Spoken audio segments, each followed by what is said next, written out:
Silence is how legends are made. The silence they misunderstood. The day my voice stopped reaching you, there was a day my voice stopped reaching you.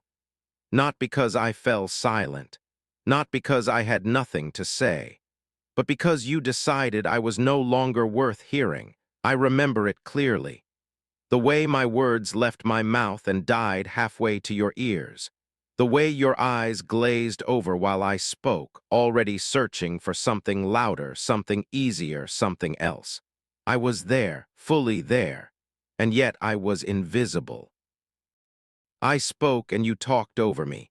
I explained and you interrupted. I tried again, slower this time, clearer, and you dismissed it with a smile that said, I've already decided. That was the moment, the fracture. The day my voice stopped reaching you. Don't misunderstand me. I didn't choose silence. Silence was forced on me like a lid slammed shut, like air ripped from my lungs. It felt like shouting underwater, mouth open wide, chest burning, sound swallowed by pressure. It felt like screaming behind glass, my face inches away, my breath fogging the barrier, my hands pounding while you walked by untouched. You saw my lips move. You just didn't care what they formed. And that hurts in a way people don't talk about, because pain from wounds is obvious. Pain from abandonment is loud, but pain from being ignored, that's quiet, that's surgical, that cuts without leaving a mark anyone else can see. You didn't argue with me. You didn't confront me. You didn't even fight me. You erased me in real time, and that does something to a person. At first, I questioned myself. I replayed every sentence, every tone, every pause. Was I unclear? Was I wrong? Was I too much or not enough? I lowered my voice. I softened my words. I tried to package my thoughts in ways that wouldn't threaten you. I shrank them. I trimmed the edges. I made myself smaller just to fit inside your comfort. And still, you didn't listen. That's when I realized something dangerous, something permanent. It wasn't my voice that lacked power. It was your ears that lacked courage, because listening requires humility. Listening means accepting that someone else might see what you don't. Listening means risking your certainty, and you were never willing to risk that, so you labeled me instead. Quiet, difficult, distant, weak. You mistook restraint for fear, observation for indecision, silence for surrender, but I was never weak. I was watching. While you spoke loudly, I noticed patterns. While you dominated conversations, I measured intentions. While you dismissed me, I learned exactly how easily people reveal themselves when they think you don't matter. I saw who listened only to reply. I saw who needed noise to feel important. I saw how quickly respect disappears when attention fades. And I said nothing. Not because I had nothing to say, but because I was learning when words were wasted.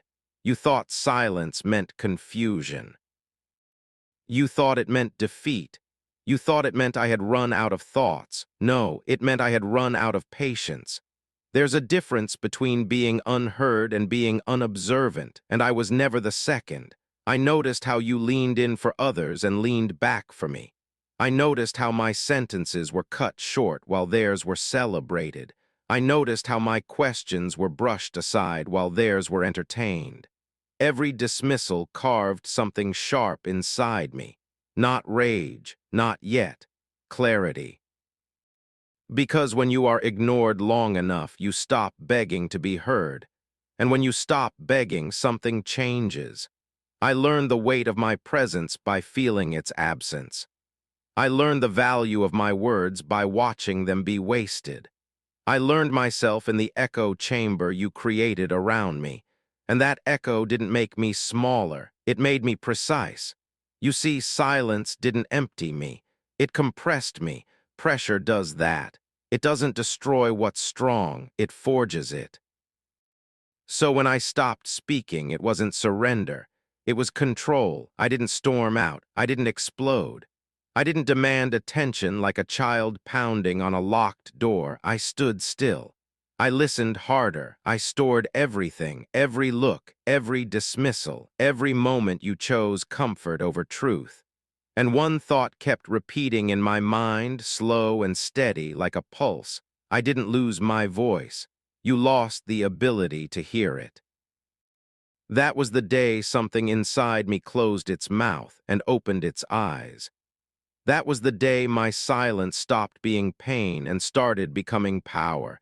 You called it weakness, I called it control, you called it weakness. You said I went quiet because I couldn't keep up, because I ran out of answers, because I was afraid to stand my ground. That's what you told yourselves. That's what made it easier to sleep at night. But listen to me carefully now. Silence was never fear. Silence was restraint. Fear is loud. Fear argues. Fear scrambles for validation and begs to be right. I did none of that. I didn't stop speaking because I was losing. I stopped speaking because I realized something you never will. You can't win a conversation with people who are deaf by choice. I tried. Once, twice. Enough times to know better. Every word I offered was twisted. Every explanation was weaponized against me. Every truth I spoke was filtered through your ego before it ever reached your mind. So I stopped feeding the fire. Because arguments with people like you aren't discussions, they're performances, and I refuse to be part of your theater. You mistook my stillness for confusion. You mistook my pause for hesitation. You mistook my silence for defeat. But while you were busy mistaking, I was studying. I watched. I watched how quickly your tone changed when you felt challenged. I watched how you spoke over others to feel taller. I watched how you confused volume with authority. I watched. I measured. I remembered every interruption, every smirk, every moment you ignored the point just to protect your pride. You see, I wasn't quiet because I had nothing to say. I was quiet because I finally understood who you were. And once you understand someone completely, you don't need to argue with them. You need to outgrow them. So I stopped explaining myself to people who never intended to understand me. I stopped defending my thoughts to minds already made up. I stopped pouring energy into rooms that drained it. That wasn't weakness. That was discipline. Because it takes strength to hold your tongue when your truth is burning to escape. It takes control to stay calm when you are being misrepresented. It takes power to remain still when everything inside you wants to strike back. And I had that power. You thought winning meant having the last word. I learned winning meant choosing when not to speak at all. There is a certain kind of intelligence that reveals itself only in silence, a kind of patience that frightens loud people, a kind of restraint that feels like arrogance to those who rely on noise. I didn't need to raise my voice. I didn't need to repeat myself. I didn't need to prove anything. Because the moment I stopped arguing, I gained something far more valuable than agreement. I gained clarity. Clarity about who was worth my words. Clarity about who thrived on conflict. Clarity about who confused dominance with truth. And with that clarity came distance. Distance from chaos. Distance from emotional traps. Distance from pointless battles designed to keep me small. You thought my silence meant you won. That illusion kept you comfortable. Meanwhile, I was recalibrating. I watched how you underestimated quiet people. I watched how you relaxed when you thought I wasn't a threat. I watched how careless you became when you believed you had the upper hand. And I let you believe it. Because nothing disarms arrogance faster than false confidence. I watched, I measured, I remembered who listened and who waited only to speak. I remembered who respected silence and who mocked it. I remembered every time my restraint was mistaken for submission. And something began to form inside me, not anger, precision. Silence sharpens the mind. It strips away emotion and leaves only truth. It turns reaction into calculation. While you were busy proving points, I was mapping patterns.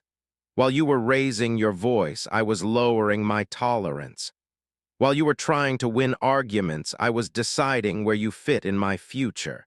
And for most of you, you didn't. That's when the shift happened, quietly, without announcement. I stopped needing your validation, stopped craving understanding from people incapable of it, stopped offering pieces of myself to those who treated them like noise. You didn't notice the change at first. Why would you? You were too busy congratulating yourselves, but something was different. My silence no longer carried pain. It carried weight. It wasn't the silence of someone shrinking. It was the silence of someone choosing restraint over reaction, choosing observation over impulse, choosing control over chaos. You see, weakness lashes out. Weakness needs to be heard. Weakness demands attention. Control does the opposite. Control waits. Control watches. Control strikes only when it's necessary. And I was learning control. Every moment I didn't respond strengthened it. Every insult I absorbed without reply hardened it. Every argument I walked away from refined it. You laughed. You dismissed me. You told yourselves I couldn't handle confrontation. What you didn't realize is that I was no longer confronting you at all. I had moved beyond that. I was no longer trying to change your mind. I was deciding whether you deserved access to mine. That's the difference between weakness and power. Weakness begs to be understood. Power doesn't explain itself. And in that realization, something dangerous began to grow. Not loud, not flashy, not emotional, superior. Because when you stop wasting words on deaf minds, you start saving strength for something bigger. And I was saving mine. While you spoke loudly, I learned quietly. While you spoke loudly, I learned quietly. You filled the air with noise, opinions stacked on top of opinions. Voices colliding, egos clashing, volume mistaken for truth. You needed chaos to feel alive. You needed reaction to feel important. You needed witnesses. I needed none of it. I stood in the middle of your noise and felt nothing but stillness growing inside me, not emptiness, focus. Because chaos reveals itself to those who don't contribute to it.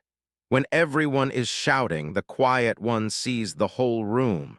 When everyone is rushing, the still one sees the path. When everyone is desperate to be heard, the silent one hears everything. You spoke to dominate. I listened to understand. And in that difference, power shifted.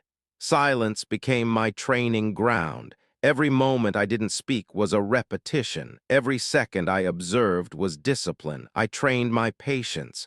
I trained my restraint. I trained my mind to stay sharp while yours scattered. You think training happens only in sweat and blood, but the most brutal training happens in restraint. Holding back words when they burn your tongue, holding still when your pride is provoked, holding focus while chaos tries to infect you. That kind of training leaves no visible scars, but it changes your posture, it changes your eyes. You didn't notice. You were too busy performing. I watched how your moods shifted with attention. I watched how easily you were pulled by approval. I watched how quickly confidence dissolved when silence met you. I became a student of behavior. Like a predator learning prey patterns, I studied movement, rhythm, weakness. I learned who spoke first, who followed, who needed agreement to feel safe. I learned who collapsed under pressure and who hid behind noise. I learned which words triggered you and which silences unsettled you. And I learned this without saying a single thing. You see, predators don't announce themselves. They don't roar to prove strength. They wait. They watch. They learn. While you wasted energy proving dominance, I conserved mine. While you revealed everything through overexposure, I revealed nothing. Stillness sharpened me. My mind became quieter, cleaner, deadlier. I stopped reacting emotionally and started responding strategically. I stopped speaking impulsively and started thinking deliberately. I stopped needing to win the moment and started preparing for the end. You mistook my calm for disinterest. That mistake cost you, because calm is not the absence of intensity. It is intensity under control. I learned to sit with discomfort without flinching, to let tension stretch without snapping, to let silence suffocate weaker minds while I breathed easily inside it. That's when the emotional tension began to rise, not outwardly, inwardly, a pressure building behind my eyes, a certainty forming in my chest, a realization that silence wasn't empty, it was loaded. Every loud voice around me exposed insecurity. Every forced laugh revealed fear. Every unnecessary word betrayed intent. And I remembered it all. You spoke loudly to be seen. I stayed quiet so I could see you. I learned the difference between confidence and desperation, between leadership and control, between strength and noise. You had to convince others. I only had to convince myself. And once that happened, once I trusted my own stillness, everything changed. I no longer felt small in your presence. I felt taller. Not because I rose above you, but because I no longer needed you to feel grounded. Silence stopped feeling like absence. It felt like alignment. My thoughts lined up, my emotions settled, my purpose sharpened. While you were busy filling space, I was creating depth.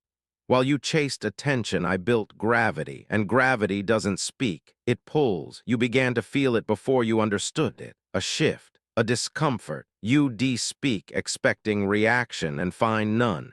You de-provoke, expecting fire, and meet ice. That unnerved you, because chaos feeds on response. And I had stopped feeding it. I became an anomaly in your world of noise, a still point in a storm.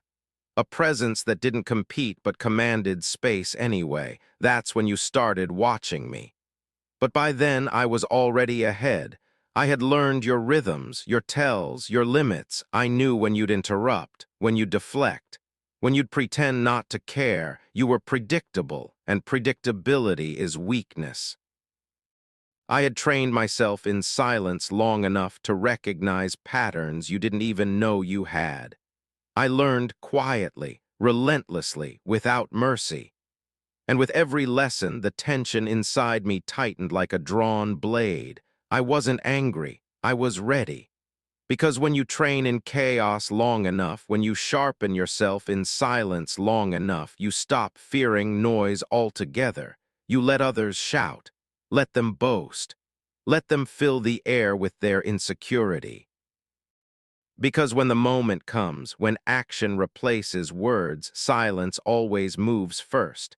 And I was already moving. You thought I was losing. I was letting go. You thought I was losing. You watched me pull back and assumed defeat. You saw me stop reaching out and called it failure. You saw me loosen my grip and decided I had nothing left to fight for. That was your mistake. I wasn't losing ground. I was shedding weight. Because the first thing I let go of was validation, that hunger to be seen, that need to be acknowledged, that quiet desperation to be approved by people who never truly valued me. I let it die. At first, it hurt. Of course it did. Validation is addictive. It keeps you dependent. It keeps you obedient. It whispers that your worth lives in other people's reactions, that you are only real when reflected back to you.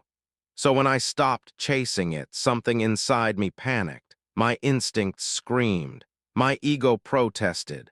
What if they forget you? What if you disappear? And that's when I understood the trap. I had been living as an echo, waiting for my name to be spoken so I could exist. I let that version of me die. Then came approval, that need to be liked, to be accepted, to smooth my edges so others could sit comfortably around me. I had bent myself for it, broken my truth into smaller pieces, swallowed words just to keep the peace, all for approval that was conditional, temporary, fragile, so I dropped it. I stopped explaining myself, stopped softening my thoughts, stopped apologizing for being precise, intense, unapologetically aware. Some people drifted away immediately, others turned cold, a few became hostile. Good, that told me everything I needed to know. Approval doesn't leave quietly, it leaves bitter because it was never love, it was control. And then there was attachment, the most dangerous one. Attachment to people, to outcomes, to who I thought I had to be to survive. Attachment keeps you tethered to versions of yourself that no longer fit. It convinces you to stay in rooms that suffocate you. It tells you comfort is safety, even when it's killing you slowly.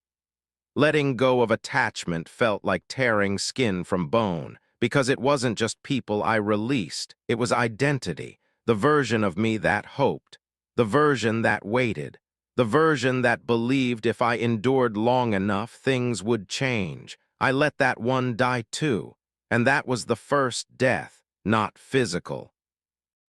Emotional, a quiet death no one noticed. I stopped reacting the way I used to, stopped caring about outcomes I couldn't control, stopped investing energy where it was never returned. You called it apathy. It was. It was detachment. Detachment is not numbness. It is clarity without craving. It's the moment you realize you can walk away without needing closure, without needing the last word, without needing anyone to understand your decision. That's when you become dangerous. Because nothing controls you anymore. Not praise, not rejection, not love, not loss. I didn't stop feeling. I stopped bleeding publicly. I learned to keep my emotions private, contained, focused. I stopped handing my power to people who didn't know how to hold it. And that's when you really started to misunderstand me. You thought I was fading. You thought I was checked out. You thought I had lost my edge. But edges don't disappear. They sharpen in isolation. While you thought I was losing interest, I was losing illusion. Illusion that people owed me understanding. Illusion that effort guaranteed respect. Illusion that silence meant emptiness. I wasn't empty. I was clearing space. Space for something colder, something stronger, something that didn't need permission to exist. That's when the disappearance began, not externally. Internally, I stopped narrating my life, stopped announcing my thoughts, stopped seeking witnesses to my growth. I moved quietly. My presence became lighter, my attachment thinner, my focus sharper. You noticed something was gone, you just couldn't name it. What disappeared was the version of me that needed you. The one who waited for responses, who measured worth by attention, who stayed too long hoping for reciprocity. That version never came back. And when something inside you dies without resistance, when it leaves without screaming, it leaves room for something else to rise, something unburdened, something deliberate. Something that doesn't chase, doesn't beg, doesn't explain. I wasn't losing myself. I was subtracting everything that wasn't me. And subtraction is power. Because when you have nothing left to prove, nothing left to cling to, nothing left to fear losing, you become untouchable. You thought I was losing, I was letting go. And in that letting go, I was disappearing from the version of reality where you had any control over me. The real disappearance hadn't even begun yet, but it had started. Inside. I faded from conversations before I faded from rooms. I faded from conversations before I faded from rooms. I was still there, still standing where I always stood, still sitting where my name was known, but something had shifted. My presence no longer made ripples. My words no longer changed direction. I existed, but only as background. I spoke, and no one leaned in. I paused, and no one noticed. I finished sentences that landed without weight, without echo. That kind of invisibility doesn't happen suddenly. It creeps in, quiet, patient, At first, you tell yourself it's temporary, that they're distracted, that timing is off. So you try again, you clarify, you repeat. You soften your delivery so it's easier to swallow, and still nothing. You realize you are present in body but absent in impact, seen but not registered, heard but not processed. That's when silence begins to change texture. It stops being empty. It becomes heavy. Heavy with unsaid truths, heavy with swallowed reactions, heavy with the weight of knowing you could speak and choosing not to. I stopped explaining because explanations require listeners, and I was surrounded by people who only waited for their turn to talk. I stopped correcting because correction invites resistance, and resistance was all I ever received. I stopped explaining. I stopped correcting. I watched conversations move around me like water around stone. People spoke over my pauses. They filled gaps I left intentionally. And each time they did, something inside me hardened. Not anger, recognition. Recognition that my value in those spaces was ornamental, decoration, convenient when useful, disposable when not. So I withdrew not physically but strategically. I began to conserve energy. I measured responses. I shortened sentences. Why give paragraphs to people who only respect headlines? I stopped volunteering thoughts. Stopped offering insights uninvited. Stopped trying to be understood by those invested in misunderstanding me. And the silence grew. It pressed against my chest, sat on my shoulders, followed me even when I was surrounded. There is a specific loneliness that comes from being ignored in plain sight. It's not abandonment, it's worse.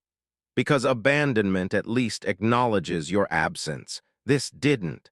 This treated me as if I were optional. I'd speak and watch eyes drift. I'd finish a thought and hear someone immediately redirect the conversation. Not malicious, just careless.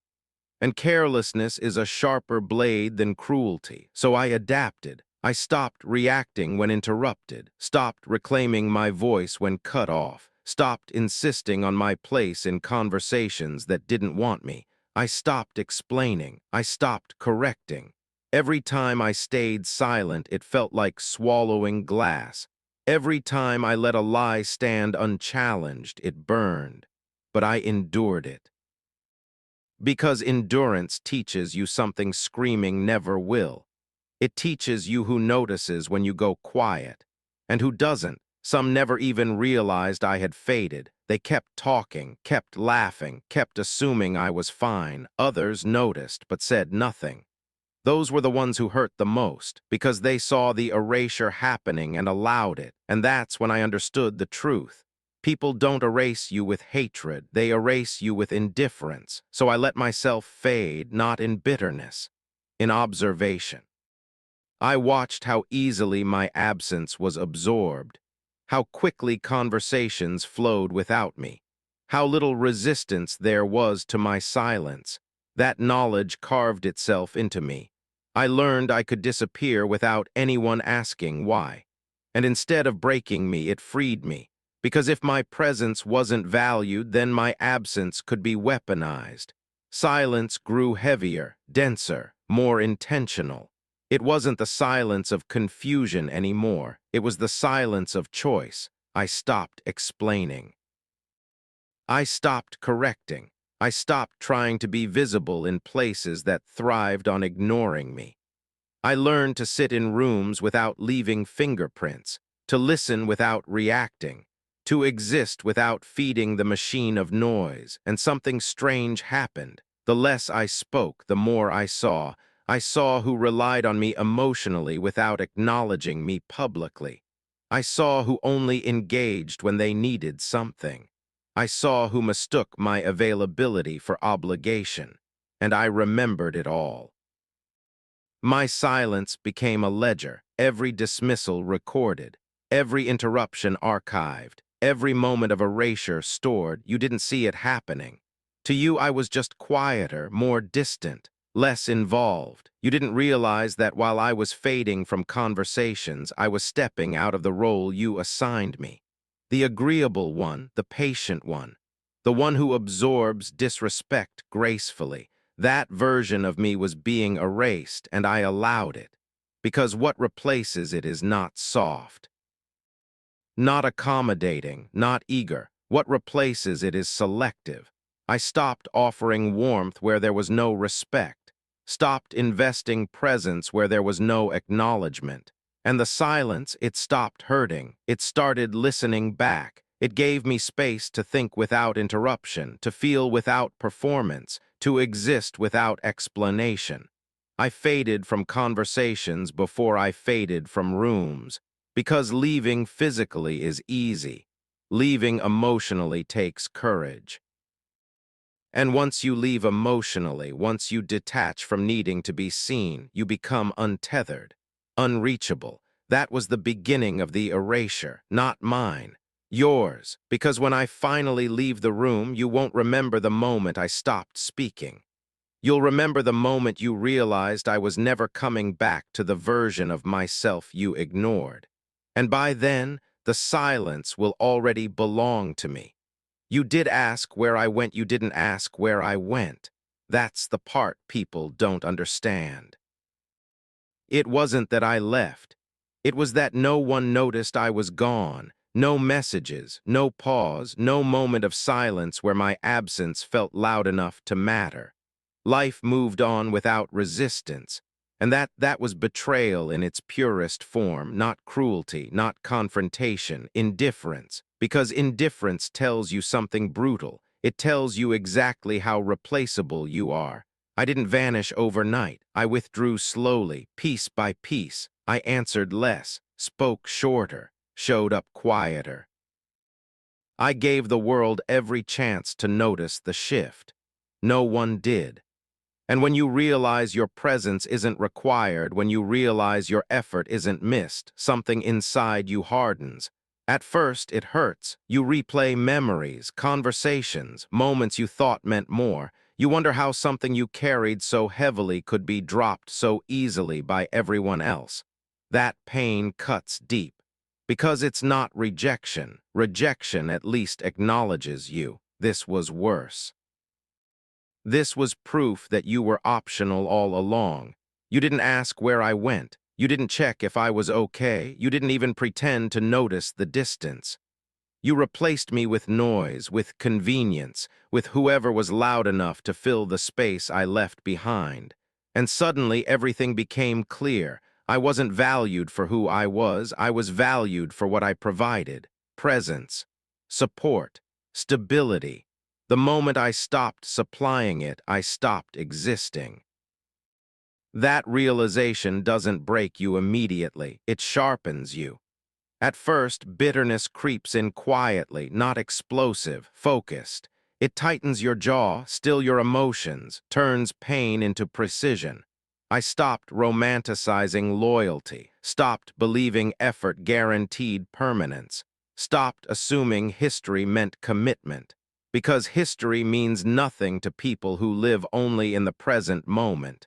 I saw how quickly I was replaced, how easily my role was filled, how little resistance there was to my erasure. And I learned something unforgivable. People don't miss you when you're gone, they miss what you did for them. Once I understood that, I stopped expecting anyone to come looking. I stopped waiting for the message that never came, stopped imagining explanations that would never be asked for. And that's when the bitterness sharpened, not into rage, into resolve. I stopped caring about being remembered, stopped caring about being chosen, stopped caring about being missed, because needing to be missed gives others power over you. You didn't ask where I went, so I decided you didn't need to know. I turned my absence into a boundary, my silence into a filter. Anyone who didn't notice me leaving would never notice me growing. And I refused to grow in front of people who only valued the old version of me. The one who gave, the one who stayed, the one who was always available. That version was convenient. This one is not. You see, being replaceable teaches you something valuable. It teaches you that you don't owe permanence to anyone. That loyalty without reciprocity is self-destruction. That presence without appreciation is erosion, so I stopped offering myself freely. I became selective. Cold, if you prefer that word, but I call it precise. Because bitterness, when left unchecked, rots you. But when controlled, it sharpens you into something dangerous. I didn't become cruel. I became aware. Aware of who reaches out only when they need something. Aware of who disappears when you stop being useful. Aware of who never asks where you went because they assume you'll come back. I didn't. And the longer I stayed gone, the quieter the world became. No outrage, no questions, no concern, just confirmation. That silence didn't hurt anymore. It validated everything I had felt. It proved that leaving was the right decision. You didn't ask where I went, so I stopped announcing where I was. I stopped sharing progress, stopped offering updates, stopped making myself accessible. I learned to move in private, to build without witnesses, to suffer and grow without an audience, and in that privacy my strength multiplied. Because no one can sabotage what they don't know exists. You taught me that by not asking. You taught me that care is not spoken, it's demonstrated. And when it isn't demonstrated, it doesn't exist. So I let go of the illusion that anyone would come looking for me. I stopped hoping, stopped waiting, stopped caring. And in that emotional vacuum, something darker took root, not loneliness, autonomy. I became my own witness, my own validation, my own proof. You didn't ask where I went, and that silence carved me into someone who no longer needs to be found. One day you might notice the distance, the absence, the finality, but by then it won't matter. Because the person you didn't look for is no longer waiting to be noticed. They're already gone. And what replaces them doesn't come back for anyone. Isolation became my only honest mirror. Isolation became my only honest mirror. No applause, no distractions, no borrowed opinions to hide behind, just me. And when everything went quiet, the truth got loud. I was alone with my thoughts, not the polished ones, not the versions I showed the world. The raw ones, the doubts I never admitted, the rage I pretended wasn't there.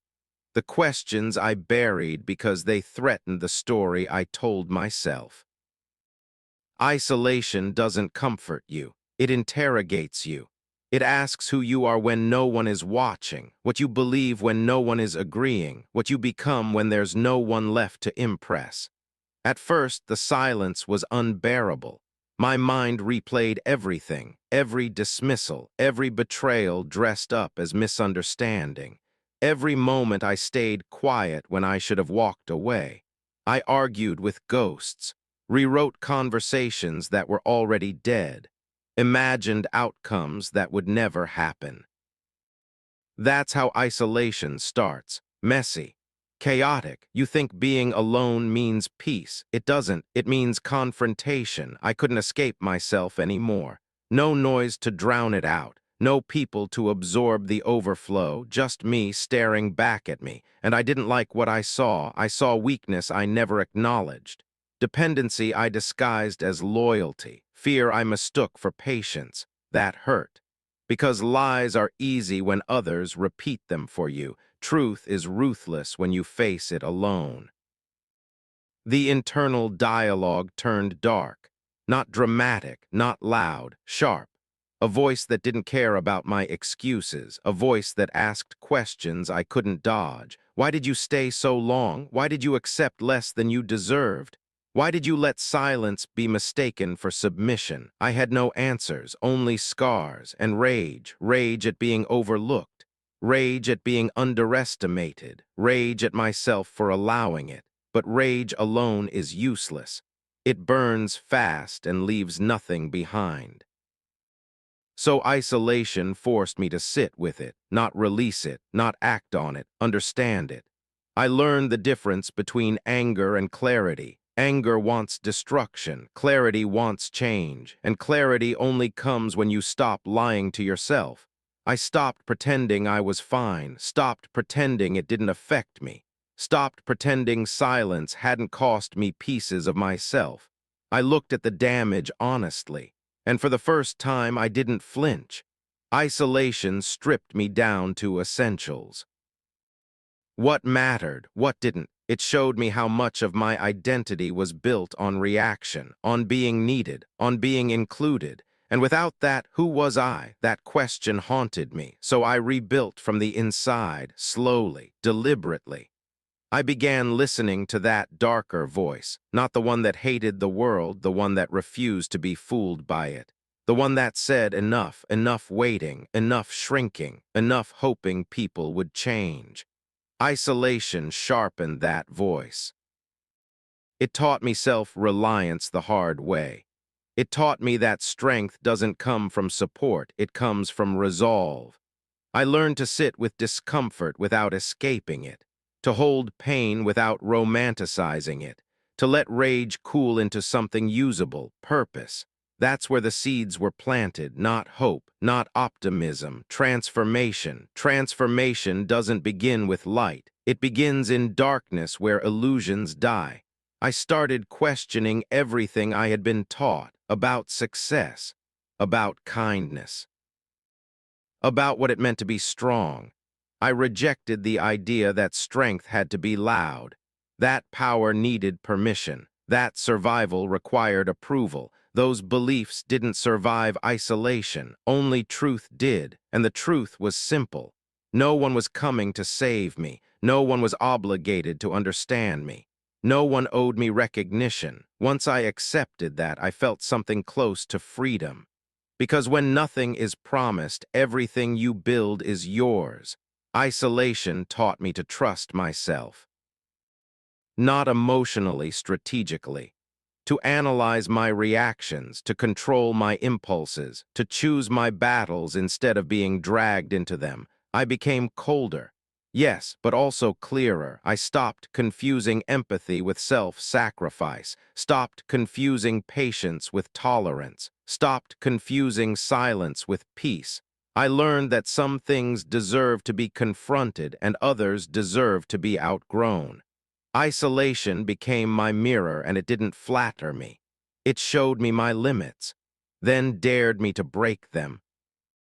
It showed me my fears, then stripped them of authority.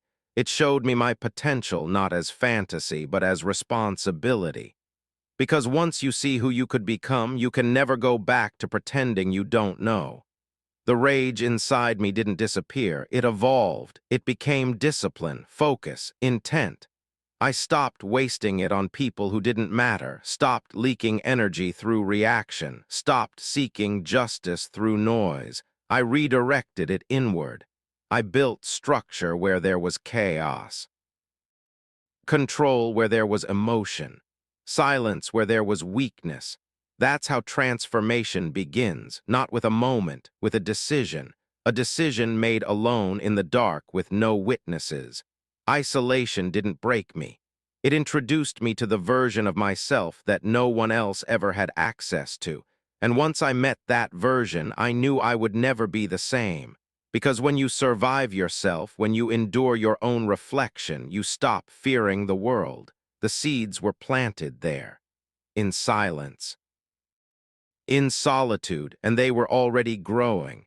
I learned the world respects absence more than pain. I learned something they never warned me about. The world does not respond to pain, it responds to disappearance. You can bleed in front of people for years and they will step around the mess as if it's part of the floor. They don't stop, they don't ask, they don't slow down. Pain is inconvenient, suffering is background noise, but absence makes them look up. I learned that the hard way. I showed them my exhaustion, they called it weakness. I showed them my loyalty, they called it obligation. I showed them my wounds, they called it drama. So I kept bleeding quietly, thinking if I endured long enough, someone would notice. No one did, because pain is common. Everyone has an excuse for ignoring it.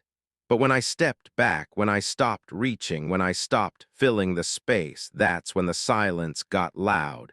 That's when questions appeared, not because they cared, but because something was missing. My presence had value only after it was gone. And that realization didn't break me, it sharpened me. I understood then that the world is transactional. It measures worth by impact, not effort, by effect, not endurance. You can suffer endlessly and be invisible, or you can leave and become undeniable. That truth hurt at first, because it meant all that pain wasn't misunderstood. It was irrelevant. I had mistaken tolerance for respect, endurance for strength, availability for importance. I was wrong. The world respects what it cannot access. It respects what it cannot replace easily. It respects what does not beg to be understood, and I had been giving myself away like I was infinite. I was, so something changed in me, not emotionally, strategically. The hurt didn't disappear, it crystallized. It stopped spilling out of me, stopped asking for validation, stopped trying to be seen. I withdrew my energy, not dramatically, not loudly, precisely. I stopped explaining myself to people who benefited from misunderstanding me. I stopped proving my value to systems that thrived on my silence. I stopped offering loyalty to those who only noticed my absence. And that's when the shift happened. They noticed. Not my pain, my lack, not my tears, my distance, not my struggle, my silence. The same silence they once ignored now made them uncomfortable, because absence forces reflection, pain asks for empathy, absence demands reckoning. I became colder, not because I hated them, but because warmth had been wasted. Emotion became a liability. Attachment became a weakness, so I recalibrated. I learned to move without announcing myself, to detach without apologizing, to walk away without explaining why. The world doesn't need your story, it needs your impact. And I stopped offering access to people who only valued me when I was useful. This wasn't bitterness, it was clarity. I no longer needed to be understood to feel powerful. I needed to be untouchable. Absence taught me discipline. It taught me restraint. It taught me timing. It taught me that presence is leverage only when it's optional. And I had made mine predictable. Never again. I became selective with my energy, deliberate with my words, unavailable by design, not out of spite, out of self-respect. Because the moment I stopped chasing recognition, I gained control. The moment I stopped bleeding publicly, I stopped being underestimated. The moment I chose distance over desperation, the balance shifted. I saw how quickly people adjust when they lose access. How suddenly they remember value once convenience disappears. And I didn't rush back. I watched. I observed. I learned. Pain had taught me survival. Absence taught me power. Now I understand how this world works. It does not reward sacrifice. It rewards boundaries. It does not honor endurance. It honors scarcity. It does not respect those who stay. It respects those who can leave. So I became someone who could leave without anger, without drama, without warning. I let silence speak for me, and silence said everything. I no longer need to prove what I endured. I no longer need to justify what I became. They will feel it. In the space I no longer occupy. In the access they no longer have. In the version of me they will never reach again. Because now I understand the rule they never admit. The world ignores pain, but it never forgets absence. This is where the old me stopped existing. This is where it happened. Not all at once, not dramatically, not with witnesses, but completely. This is where the old me stopped existing. The version of me that hoped people would choose differently. The version that believed loyalty would be returned. The version that thought endurance was noble and silence would be rewarded. That version died here, quietly. I didn't bury them. I didn't mourn them properly. I just let them fade because I was tired of carrying a ghost that kept asking for things the world refused to give. I reached a point where holding on hurt more than letting go, where hope felt heavier than despair, where faith felt foolish. And I realized something terrifying. The old me was not innocent. The old me was naive. They trusted too easily. They explained too much. They waited too long. They mistook patience for strength and kindness for immunity. They believed pain had meaning beyond survival. It didn't. So I stood there alone with that truth and felt something collapse inside me, not sadness, acceptance, the kind that settles deep in your bones and changes how you stand. I accepted that I would be alone, not temporarily, not circumstantially, existentially. And instead of fighting that reality, I embraced it, because loneliness, when chosen, becomes power. When you stop needing an audience, you stop performing. When you stop craving understanding, you stop explaining. When you stop expecting rescue, you become dangerous. The old me wanted connection. The new me values clarity. The old me wanted to be seen. The new me prefers to be underestimated. The old me asked, "What did I do wrong?" The new me asks, "Why did I tolerate that?" That shift didn't make me kinder. It made me precise.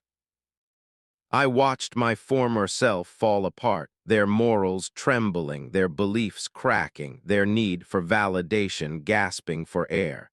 And I didn't intervene. I let them die, because resurrection requires death. I accepted that no one was coming to save me, that no explanation would change the past, that no apology would arrive on time. And in that acceptance, something brutal was born. I stopped seeing loneliness as punishment and started seeing it as purification.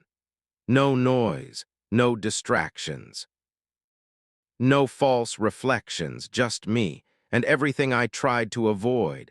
The doubts became louder, the anger became sharper, the thoughts became darker, and instead of running from them, I listened. I let the bitterness speak. I let the rage finish its sentences. I let the truth be ugly.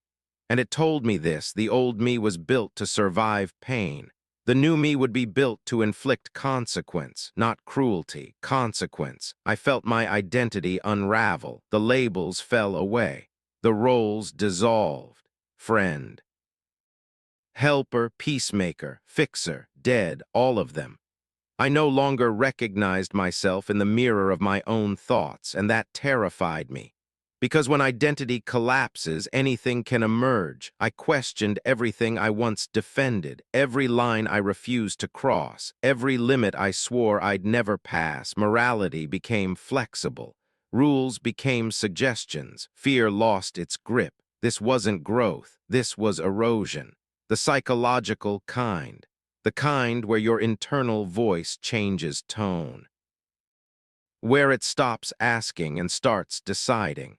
Where empathy goes quiet and observation takes over. I didn't cry when the old me disappeared. I felt relief, because they were tired and they were holding me back. This is the part no one warns you about. Transformation isn't empowering at first. It's isolating, disorienting, cold. It feels like losing yourself without knowing who replaces you. And that's where I stood in the aftermath of my own collapse, with nothing left to cling to. No comforting lies, no borrowed beliefs, no borrowed strength. Just the raw understanding that whatever I became next would not be gentle. The old me wanted peace. The new me understands war. The old me sought belonging. The new me claims territory. The old me feared being alone. The new me knows solitude is a weapon. This is where innocence ended. This is where excuses died. This is where identity shattered. And from that wreckage, something began to breathe. Not hope, resolve. The kind that doesn't ask permission. The kind that doesn't need applause. The kind that survives in silence. Act II ends here, with the old me gone, with loneliness accepted, with my mind fractured, sharpened, and reset. This is not rebirth yet. This is the collapse before it, and whatever rises next will not remember how to be weak. I buried the version of me that needed you. I buried them, not quietly, not ceremoniously, not with music or eulogies. I buried the version of me that needed you. The one who stayed too long, the one who explained too much, the one who believed in loyalty where there was none. That me is gone. I dug the grave myself with my own hands. Every word I spoke in hope, every moment I offered freely. Every ounce of trust I gave unguarded, each became a shovelful of dirt. And I laid them down. I didn't weep. I didn't call their name. I didn't look back. Because I knew something terrifying and beautiful at once. That version of me had died in service to others. And now it was time for the rest of me to rise. The pain was immense, not the kind that leaves bruises, not the kind that echoes in arguments. It was the kind that cuts the marrow, the kind that burns with memory, the kind that forces your chest to constrict and whispers in your ear, "You wanted this. You allowed this. You depended too much." Every shovelful was a memory.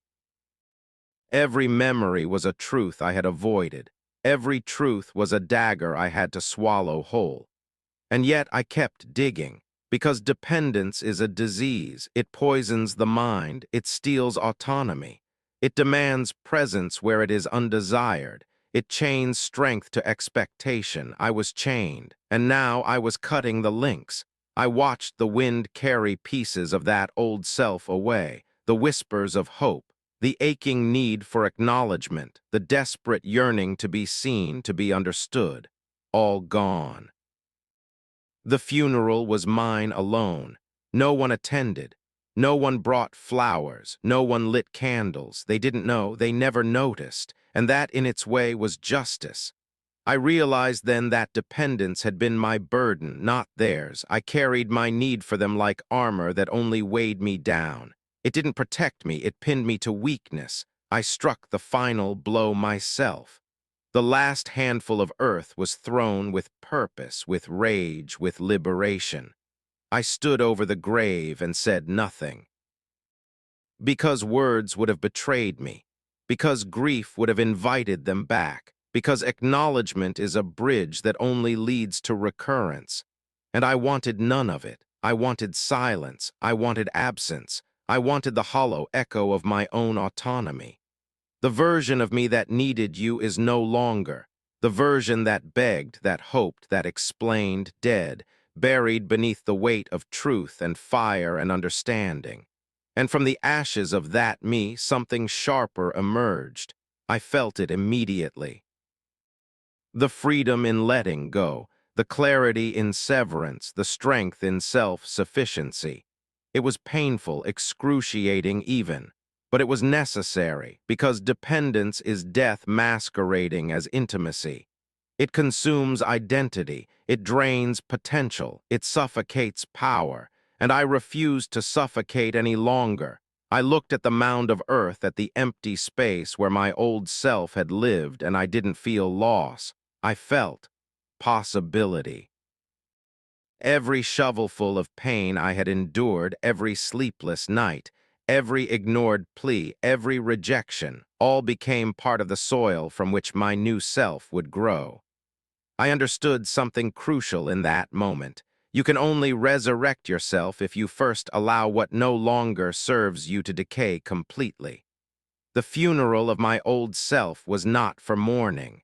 It was a warning to those who would underestimate me, to those who assumed my patience was weakness, to those who believed my kindness was permanent. I was no longer theirs to wield.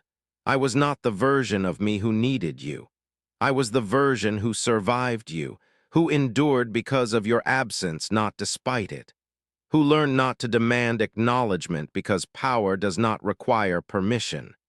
The act was symbolic, yes, a burial of flesh and ego, of expectation and hope. but it was also practical. Every dependency erased, every attachment severed, every expectation abandoned, I became lighter, sharper, calculated. I would not bend for convenience. I would not compromise for validation. I would not return for forgiveness. I had dug too deep to climb back into chains, and as the sun or the darkness I could not tell touched the ground, I felt the final truth settle in my bones. The me that existed for others' approval is dead, and the me that remains is something they will fear, because I have learned the art of surviving myself, the discipline of self-preservation, the unflinching clarity of independence. I buried the version of me that needed you. And in doing so, I was reborn, not whole, not soft, not forgiving, but complete in the only way that matters, untethered, unapologetic, unstoppable. This is the death no one mourned, and this is the power no one expected. The ground above my old self is silent, but beneath it something ferocious stirs. I have survived, I have endured, I have buried. And now I rise. I stared into the void. It didn't blink. I stared into the void. And it didn't blink. It didn't flinch. It didn't recoil from my questions. It didn't offer comfort or answers or mercy. It simply stared back. That's when I understood something most people never dare to learn. The void isn't cruel. It's honest. I stood there stripped of excuses. No audience. No validation. No one left to blame. Just me. And the question I had avoided my entire life. What am I when nothing is watching? I asked the darkness if I mattered. It didn't respond. I asked if my suffering had meaning. Silence. I asked if I was worth remembering. Nothing. And in that nothing, something inside me cracked. Because for the first time, I realized the truth I had been running from. Meaning is not given. Worth is not granted. Identity is not inherited. They are taken, or they are lost forever.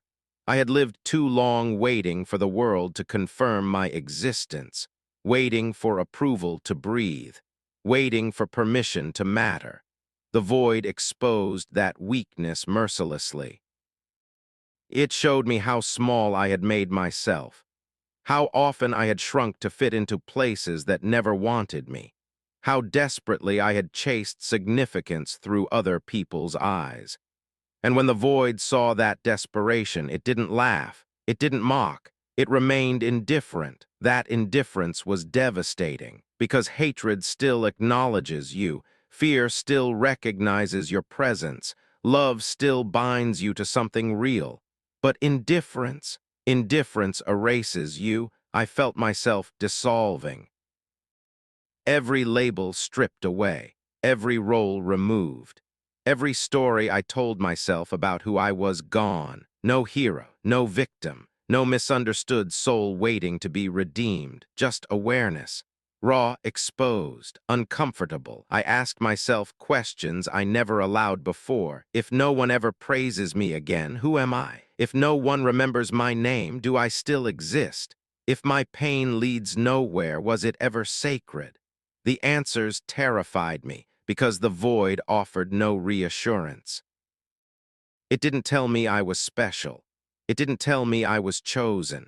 It didn't tell me everything would be okay. It told me nothing, and in that nothing I found clarity. The darkness became familiar, not threatening, not monstrous. Familiar, like an old room I had been avoiding, like a mirror I was afraid to face. The void wasn't trying to destroy me. It was waiting to see what I would become without illusion. I realized how fragile most people are, how their identities crumble without applause, how their confidence dissolves without affirmation, how their morality bends when no one is watching. I felt that fragility inside myself, and I hated it, so I let it die. I let the need for purpose handed down from others burn away. I let the hunger for meaning dissolve into ash. I let the fear of insignificance rot in the dark. Because here's the truth no one prepares you for. The void is where you either disappear or you decide to exist on your own terms. I stood there long enough for the silence to stop screaming, long enough for the emptiness to lose its power, long enough for my thoughts to sharpen instead of spiral, and something shifted. I stopped asking the void for answers. I stopped begging it to justify me. I stopped demanding meaning from a universe that owes nothing. Instead, I spoke. Not loudly, not emotionally, with certainty. I told the darkness who I was going to become. I told it what I would build from nothing. I told it I no longer needed permission to exist. The void didn't object, because the void doesn't argue with conviction. I felt myself harden, not in cruelty, but in clarity, not in despair, but in resolve. The existential dread that once crushed me became a weapon I learned to wield. Because when you accept that nothing has meaning, you gain the power to define everything. Pain became instruction. Loss became refinement. Loneliness became discipline. I was no longer afraid of emptiness. I had lived inside it. I had breathed it in. I had learned its language, and the void had taught me its final lesson. Those who fear nothingness will always be controlled by something. I would not be controlled. I did not emerge enlightened. I emerged sharpened. I no longer needed to be understood. I no longer needed to be validated. I no longer needed to be remembered kindly. I only needed to be undeniable. I stared into the void, and it didn't blink. Because it recognized something new standing before it. Someone who had faced the absence of meaning and chosen dominance instead of despair. Someone who had looked at emptiness and decided to fill it with will. This is where weakness ends. This is where illusion dies. This is where I stop asking who I am and start deciding. The void is no longer my enemy. It is my proving ground, and I am no longer afraid to stand alone inside it. When hope left, clarity arrived. Hope left me. Not gradually. Not politely. It abandoned me in the silence I had feared most. At first I screamed, I fought, I clawed at the walls of expectation. I begged the universe to reconsider, but it didn't, it never does, and then I stopped. At first that stillness felt like defeat, a surrender, a cold, hollow emptiness that pressed against my chest and whispered, "You are alone, you are nothing, you are finished." But the longer I lingered in that absence, the longer I allowed hope to abandon me, the clearer everything became. Hope had been a distraction, a veil I clung to so desperately I couldn't see truth. It had kept me waiting, it had kept me soft, it had kept me dependent. And now that it was gone, I saw the world as it always was, indifferent, unforgiving, uncompromising. And I saw myself, not as someone who suffered, not as someone who waited, not as someone who hoped, but as someone who could endure, someone who could act, someone who could decide without illusion, without fear of loss, without the luxury of expectation. The despair that once crippled me became calm, not empty, not numb, calm like the eye of a storm, still, focused, unyielding. I realized something vital. Hope is a promise you cannot control. It lulls you into passivity. It convinces you that patience is power. It convinces you that endurance is virtue. And in that deception, you waste your strength. I would no longer waste mine. I let hope die inside me. I let disappointment settle where it pleased. I let the truth of abandonment sink into my bones, and in its place something new emerged. Clarity. The kind that burns away sentimentality. The kind that strips away excuses. The kind that shows you your enemies clearly, your opportunities clearly, your limits clearly. I saw where I had faltered, where I had held on too long, where I had misjudged loyalty, misread intent, misapplied effort. And I did not flinch. I did not curse the world. I did not cry. I prepared, because clarity is not comfort. It is weaponry. It is precision. It is preparation. I mapped my mind in silence. I dissected my failures in solitude. I cataloged every betrayal, every slight, every misstep. And I used them as ammunition. Hope had been a crutch. Now I was standing on my own.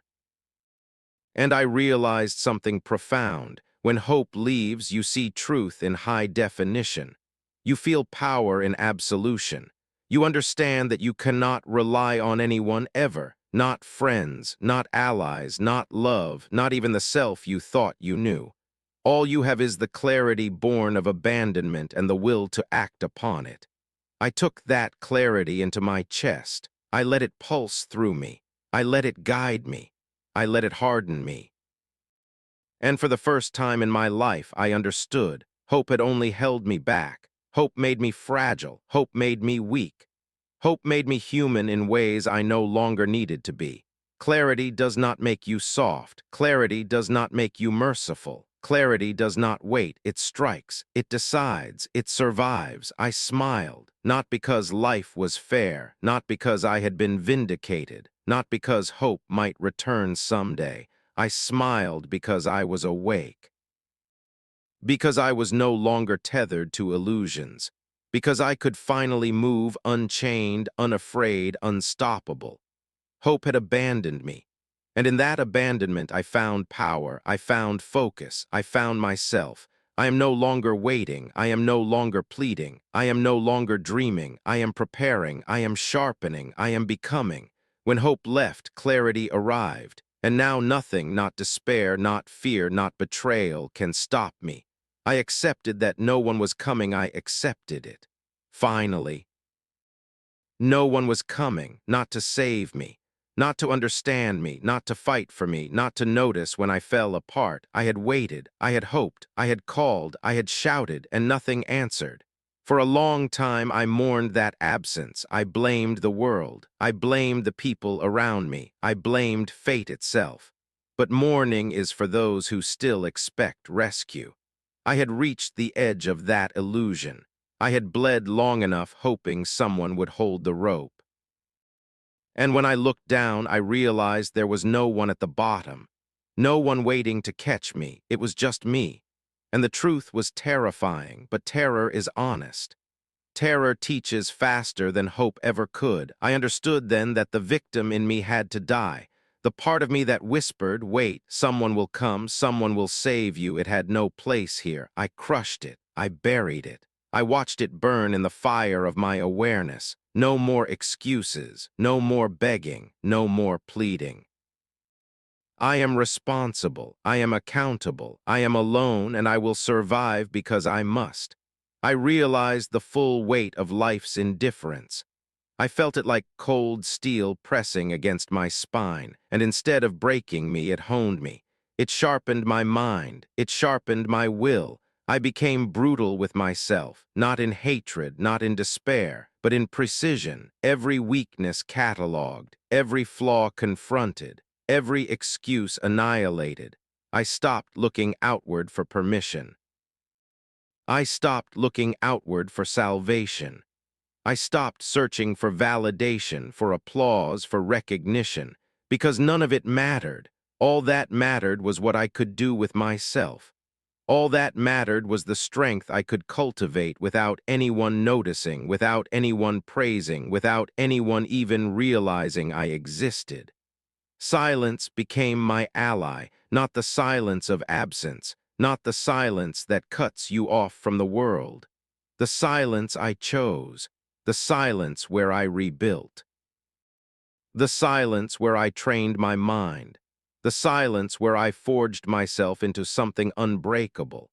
I began to speak less, not out of fear, not out of doubt, out of strategy. I stopped explaining. I stopped defending. I stopped justifying. Every word I spared became a shield. Every silence became armor. Every restraint became a weapon because no one was coming, and the only thing that could save me now was me.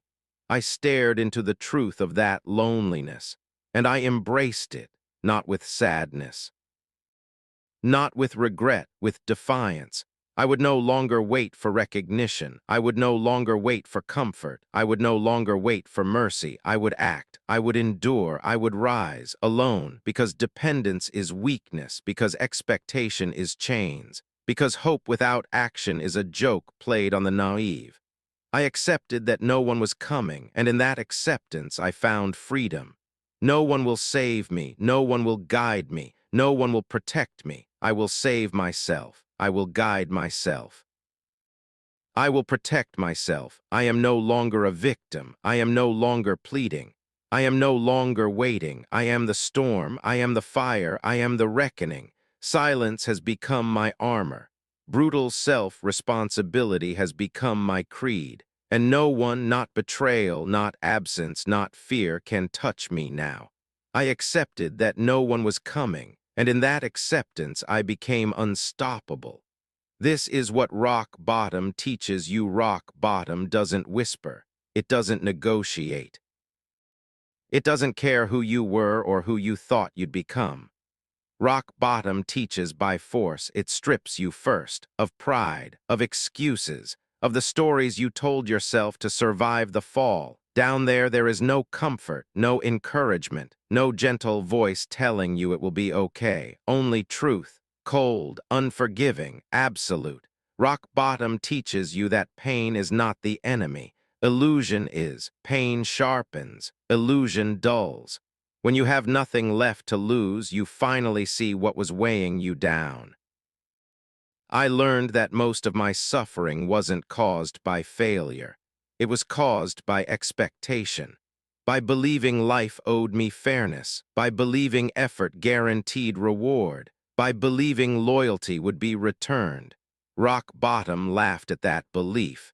It taught me that the world does not reward intention, it rewards results. That no one cares how hard you tried, only what you survived, only what you became.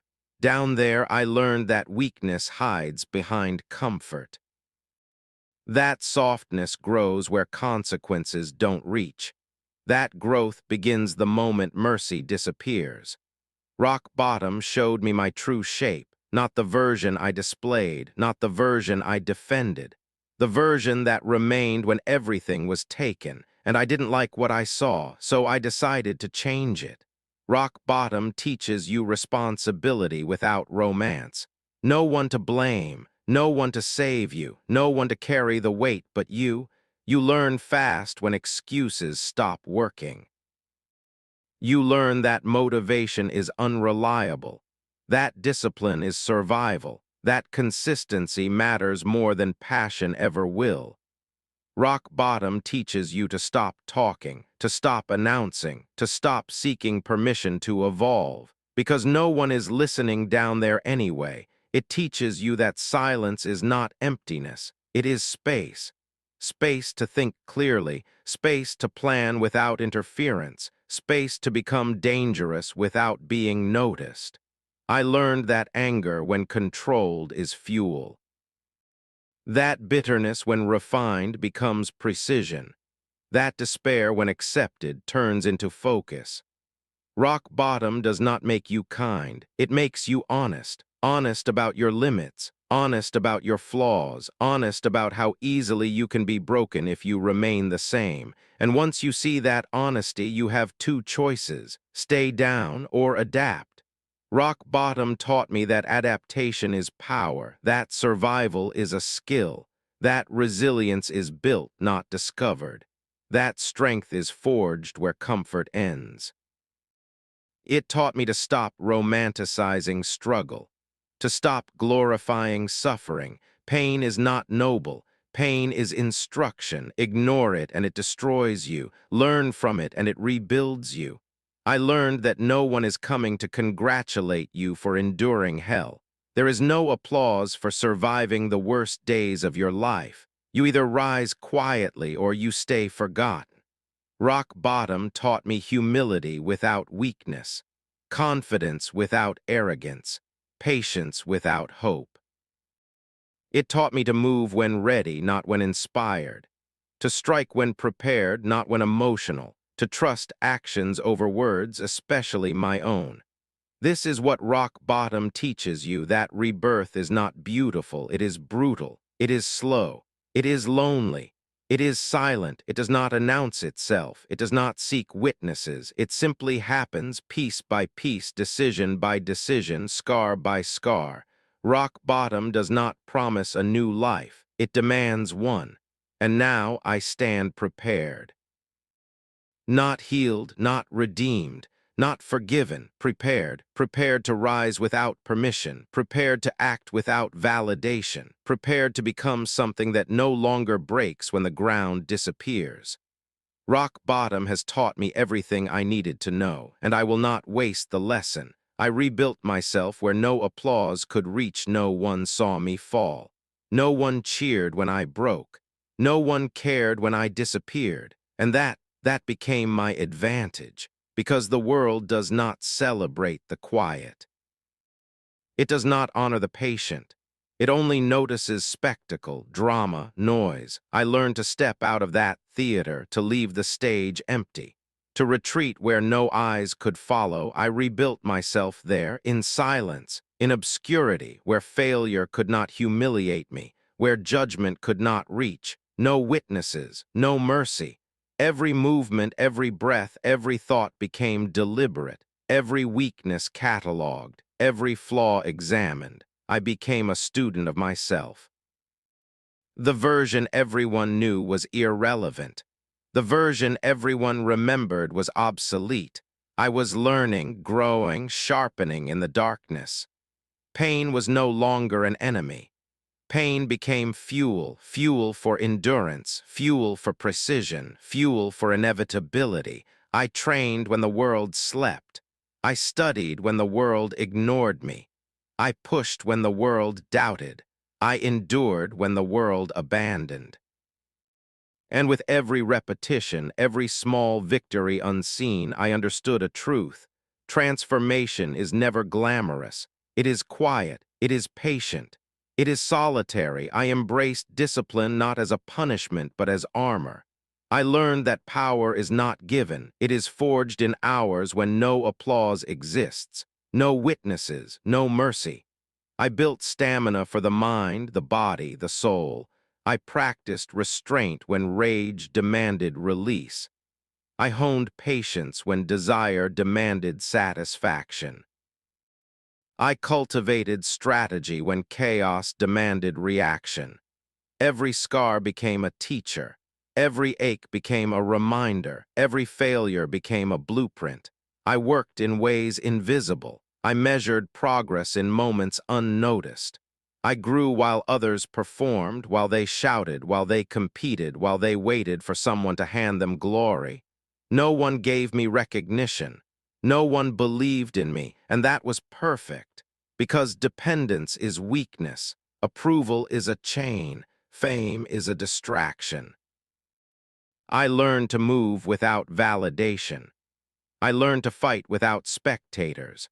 I learned to rise without a stage, no witnesses, no mercy. Every time I faltered, I reminded myself, this is the forge, this is the grind, this is the preparation for a world that will never see the work but will soon feel its consequences.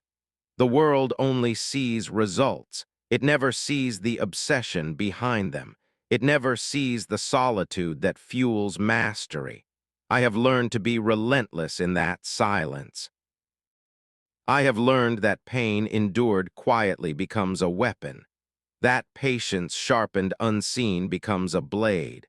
That solitude honed with purpose becomes a fortress. No witnesses, no mercy. I cultivated a version of myself untouchable by opinion, unshakable by betrayal, unseen, unmeasured, unstoppable. I trained not for applause. I trained not for approval. I trained for inevitability. The inevitability that comes when preparation exceeds expectation, when silent work surpasses noisy ambition, when a being forged in obscurity arrives without warning, perfectly armed with skill, focus, and ruthless precision. No witnesses, no mercy. Every morning I reminded myself, no one is coming, no one is watching, no one owes me recognition, and I thrived in that truth. I grew in it. I became a force they will one day notice, not because I begged for attention, but because I became impossible to ignore. No witnesses, no mercy. I rebuilt every part of myself, the body conditioned to endure, the mind sharpened to strike, the soul tempered by solitude. Every day became a step toward mastery, every breath a declaration of self-sufficiency, every scar a medal earned in silence. I trained where applause could not reach, where recognition could not follow, where envy could not interfere. No witnesses, no mercy. I became relentless, not for the world, but for myself, not for admiration, but for inevitability. Because when the moment comes, when the world thinks it has measured me, they will see what silence can accomplish. They will see what obscurity can forge. They will feel the power grown unseen. They will understand too late that while they waited for me to stumble, I rebuilt myself where no applause could reach. No witnesses, no mercy. And that is strength beyond recognition. That is power beyond approval. That is the quiet art of becoming inevitable. I am that version of myself now, unseen. Unheard, unstoppable. No witnesses, no mercy. I trained until my limits became my launch pad. Limits are illusions. Boundaries are excuses.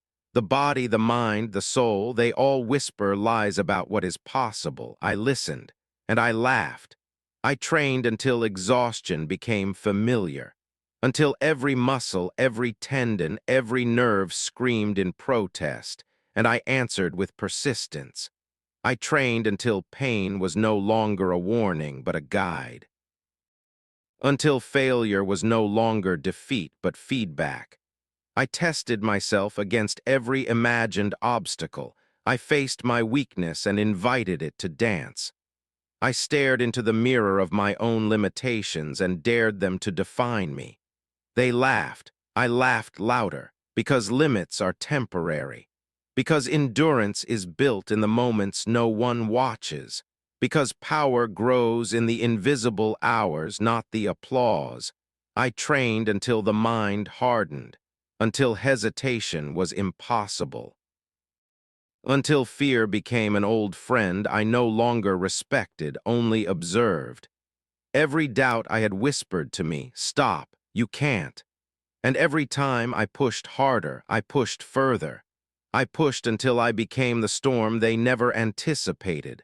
I trained until the body forgot exhaustion, until blood and sweat became indistinguishable, until every strike, every movement, every calculated breath was instinct, until I could anticipate chaos before it arrived. Until reaction became action and hesitation was eradicated. I trained until my limits became my launch pad, until the impossible became the familiar, until the world could not measure what I was becoming because it had never imagined it could exist. No one applauded, no one noticed, no one believed. Perfect. Because obedience to spectators is weakness, because validation is a cage, because recognition is irrelevant when preparation surpasses expectation. I trained in shadows. I trained in silence. I trained in solitude. I trained when bodies ached and minds pleaded for mercy. And I answered with discipline, and I answered with defiance, and I answered with certainty. Every repetition, every second, every small victory compounded, until the accumulation of unseen effort became a force beyond comprehension, until the foundation of my body, mind, and soul became unshakable, until I no longer knew limits because I had rewritten them in blood and determination. I trained until my own shadow feared me, until the reflection in the glass was no longer fragile, no longer broken, but a predator, patient, ruthless, unstoppable. I trained until the world itself became secondary, until the only competition that mattered was the version of me that existed yesterday, until every day was a challenge to surpass what I had thought was impossible, until excellence became inevitable, not optional. No one watched, no one warned, no one helped, and that became the power of self-reliance, the authority of relentless discipline, the inevitability of evolution unseen. Limits became my launch pad, weakness became fuel. Pain became a teacher, silence became my ally. I trained until fear was no longer foreign, until doubt was obsolete, until failure was meaningless, until every part of me, body, mind, soul, was aligned, ready, lethal. No one could stop me. No one could predict me. No one could contain what I had become. I trained until my limits became my launch pad. And now I am ready, ready to rise from the shadows, ready to confront the world that ignored me, ready to transform silence into impact. No witnesses, no mercy. Every scar became a map to power. Every scar tells a story. Every wound whispers a secret. Every mark etched into skin, muscle, and bone is a map, not of where I've been, but of where I am going. I traced each one. I studied every line, every imperfection. They are not reminders of failure. They are coordinates to strength. They are lessons written in pain, proof that I survived, and more than survived, I endured. I carried the memory of every betrayal, every insult, every punch life dealt me, and I carved paths from them.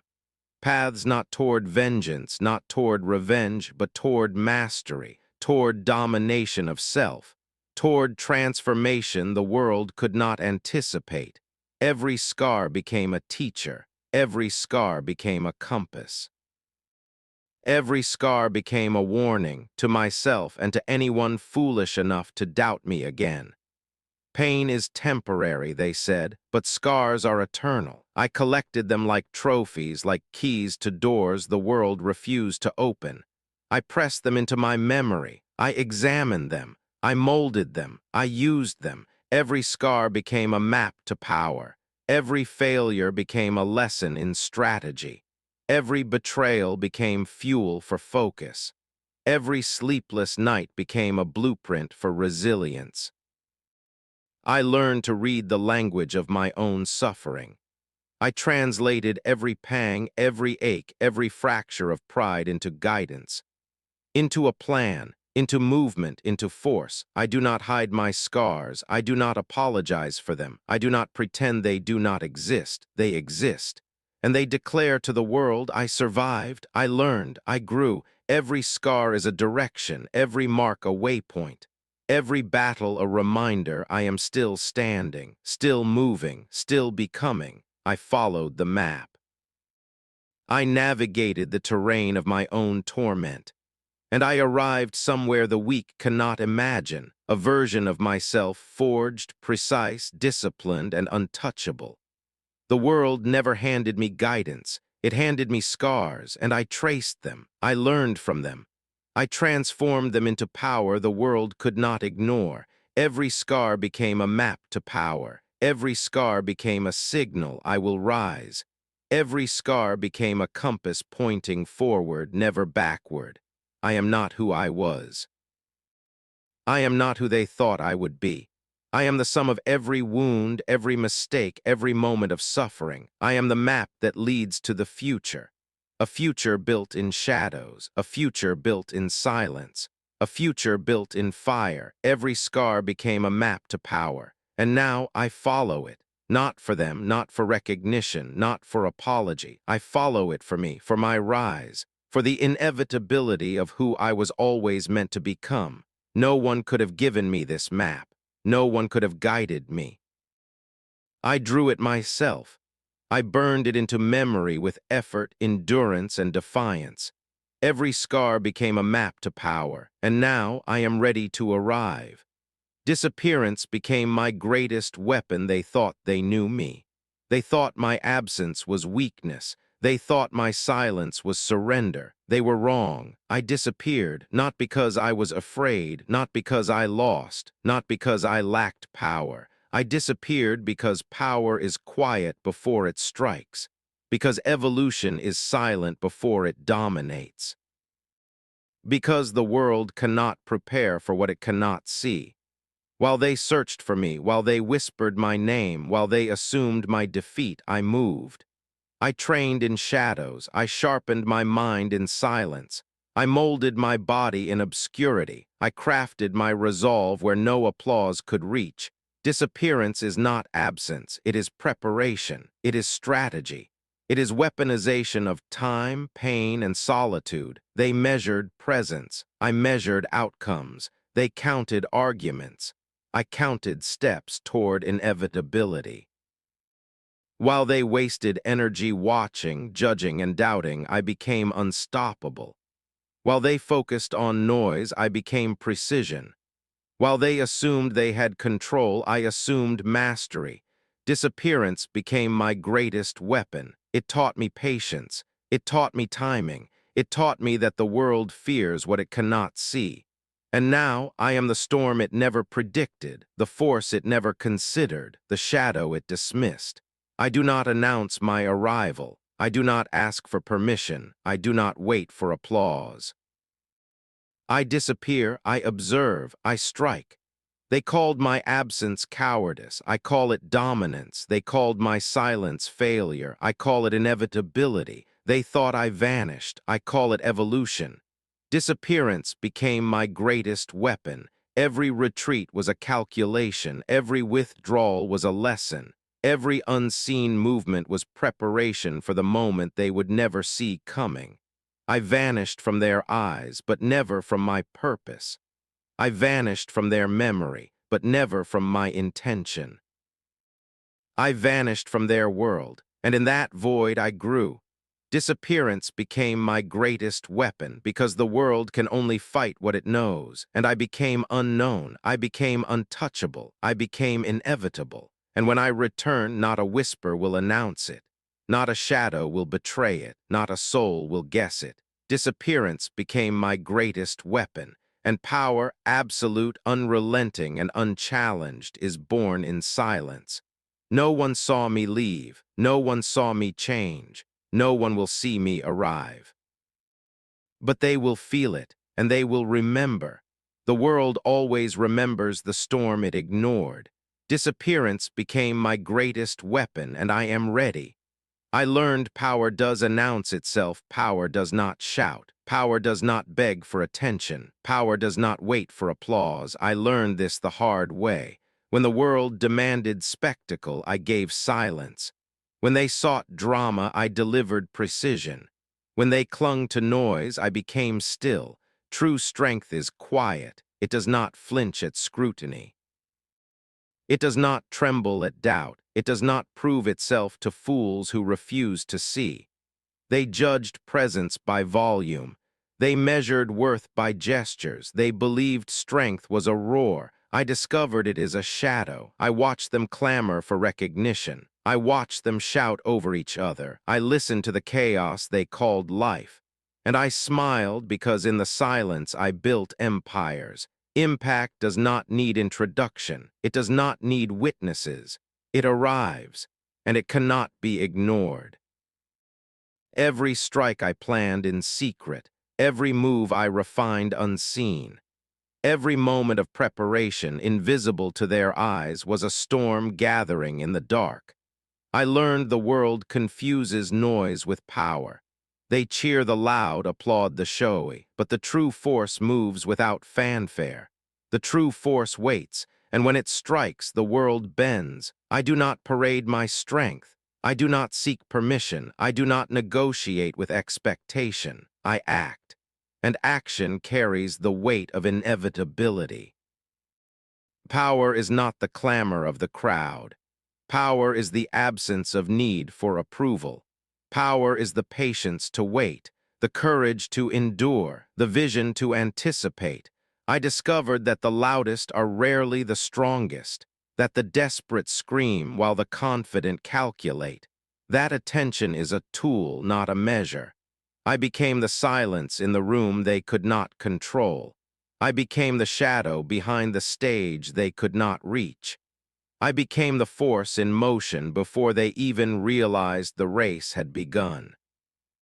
True power announces itself only in effect, not in words, not in gestures, not in promises. They will not see it coming. They will not hear it until it has already arrived. And then they will feel it all at once. Unavoidable, absolute. I do not need witnesses. I do not need followers. I do not need applause. Because I have learned the law of the strong, noise is temporary. Impact is eternal. The world will misjudge me, ignore me, doubt me. It will underestimate me. It will leave doors open, blind to the trap behind them. I will move in silence. I will strike in stillness. I will dominate without fanfare. I learned power doesn't announce itself. It waits, it prepares, it strikes. And the world can only respond to the consequences. I learned that patience is a weapon. That restraint is an ally. That quiet is the language of inevitability. I became a force they could not comprehend, because the moment they demanded spectacle. I became the storm that arrives without warning. No applause, no audience, no announcements, just power, undeniable, unstoppable, unseen until it has already conquered. I learned power doesn't announce itself, and I never will. I became the enemy they feared in mirrors. I looked in the mirror. And I did not recognize the reflection, not because it was foreign, but because it was inevitable. I became the reckoning they whispered about, the shadow they imagined in their nightmares. The enemy they never saw coming because I had stopped showing up to be seen. They feared confrontation. They feared exposure.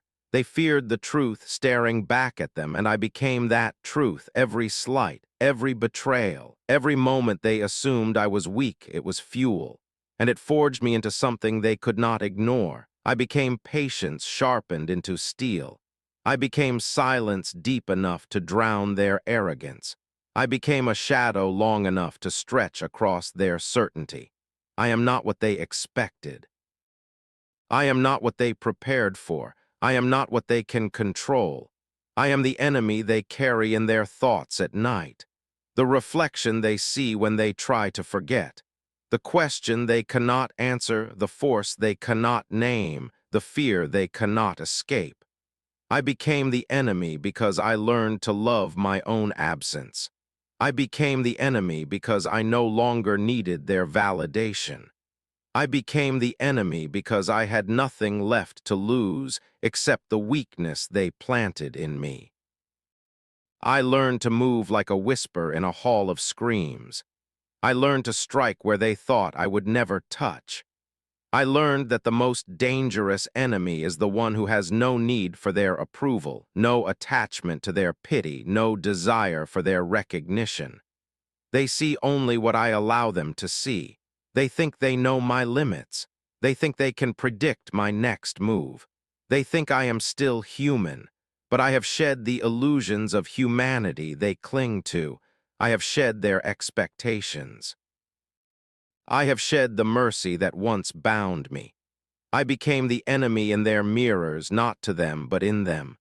I became the reflection of their own weakness, the consequence of their underestimation, the reckoning for every time they ignored, dismissed, and betrayed me. I am not loud, I am not flashy, I am not visible, I am inevitable. And the enemy is not a person, it is a presence, a certainty, a truth. They feared me because I no longer needed to explain. They feared me because I no longer needed to justify. They feared me because I no longer needed to fight their battles, argue their lies, or survive their indifference. I became the enemy because I became myself. And nothing is more terrifying than a self-made force that answers to no one. Nothing is more formidable than someone who has mastered the art of their own disappearance and then returns to claim what is theirs. Look into the mirror. See the enemy. See the one you refuse to recognize. See the shadow you ignored. See the force that will arrive when you are least prepared. I became that enemy, and now I wait. Because the enemy they feared is not at war with them. The enemy they feared is at war with complacency. The enemy they feared is at war with weakness. The enemy they feared is at war with the world. I became the enemy they feared in mirrors, not because I sought vengeance, not because I sought recognition, not because I sought fear. I became the enemy because I learned power does not ask permission. I became the enemy because I embraced silence as a weapon. I became the enemy because I refused to be anything less than unstoppable. And when they finally see me, they will finally understand. The enemy in the mirror is not me. It is the consequence of their own failures. I became the enemy they feared in mirrors, and I will remain long after they have forgotten my name. I rose while they slept, oblivious, safe in the comfort of their illusions, while they dreamed of victories they would never earn. I moved, I rose, not with fanfare, not with applause, not with permission. I rose in silence, I rose in darkness. I rose in the spaces they abandoned. Every failure they celebrated, every doubt they whispered, every scorn they threw became the weight that propelled me higher. I rose while they slept. I rose while they underestimated me. I rose while they clung to their petty comforts, blind to the fire burning beneath. I honed my mind while their thoughts wandered. I sharpened my body while their excuses softened them. I strengthened my resolve while their pride caged them. I rose because the world had taught me patience. I rose because betrayal had taught me vigilance. I rose because silence had taught me strategy. No one saw it coming, no one expected it, no one prepared for it. I rose unstoppable, I rose unbound, I rose unapologetic. Every shadow became a teacher, every insult became a lesson, every moment of neglect became proof that I am stronger than anyone dared imagine. I rose while they slept, and when they woke, it was too late. The world had shifted. The air had changed. The power they ignored had grown beyond their reach. I rose because weakness is visible. I rose because strength is invisible until it strikes. I rose because the quiet, the patience, the endurance are the weapons of the truly formidable. I rose while they slept, and in that rising I reclaimed everything they thought they had taken. I rose in the absence of validation. I rose in the absence of allies. I rose in the absence of mercy. I am the proof that no one lifts you but yourself. I am the proof that survival is not enough. I am the proof that the rebirth of the underestimated is the most devastating force of all. I rose while they slept. I rose while they doubted. I rose while they watched others falter. I rose because I had no other choice. I rose because the world had no right to define me. I rose because I learned that power is not granted. Power is taken. And now I stand, not as the person they knew, not as the person they ignored, not as the shadow they feared. I stand as something greater. I stand as something relentless. I stand as the one they will never forget. I rose while they slept. And the world will rise to recognize it. Every scar became a lesson, not a limitation. Every scar tells a story. Every wound whispers a truth they never wanted me to know. I do not see them as blemishes. I do not see them as weakness. I see them as proof. Proof that I endured, proof that I survived, proof that I am still standing. They called them injuries. I call them teachers. They called them mistakes. I call them lessons carved into flesh and bone. Each scar a memory, each memory a map. A map that guides me through betrayal, through pain, through the chaos they imagined would destroy me. I wear them like armor. I carry them like weapons. Every mark, every line, every jagged edge becomes a tool in the forging of something relentless, something untouchable. You see, the world believes pain diminishes us. The world believes suffering bends us to its will, but it does not. It sharpens us, it tempers us, it turns our fragility into a blade. I have counted them all, every scar, every ache, every memory of hurt and neglect. And with each one I learned. I learned to read the patterns of betrayal. I learned to predict the movements of deceit. I learned the strength of my own mind and the ferocity of my own body. Do you want to know the truth?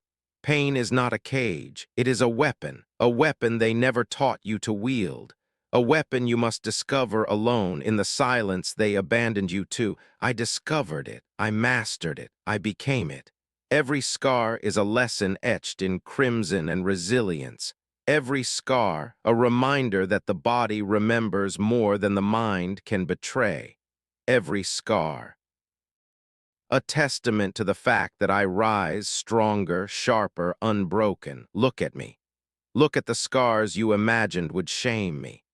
Look at the wounds you thought would weaken me. Do you see weakness? Do you see limitation? Or do you see proof that I am more than flesh, more than fear, more than anyone could ever dare to define? I molded them into strategy. I transformed them into foresight. I let them guide my hands and steady my mind. I let them teach me the rhythm of survival and the art of domination. Each scar has its own voice. Some scream in memory, some whisper in quiet reflection, some grow cold, and in that cold I learned patience. I learned precision. I learned how to strike without hesitation, without mercy. Poetic brutality, that is what my scars have taught me. Not soft lessons, not comforting truths, but the raw, unapologetic force of experience. You see, the world wants you to hide them. The world wants you to cover them, to pretend they never existed. I refuse. I embrace them. I show them. I wear them with pride, because every scar, every mark of struggle is proof that I am alive. Alive in a world that tried to erase me. Alive in a body and mind they underestimated.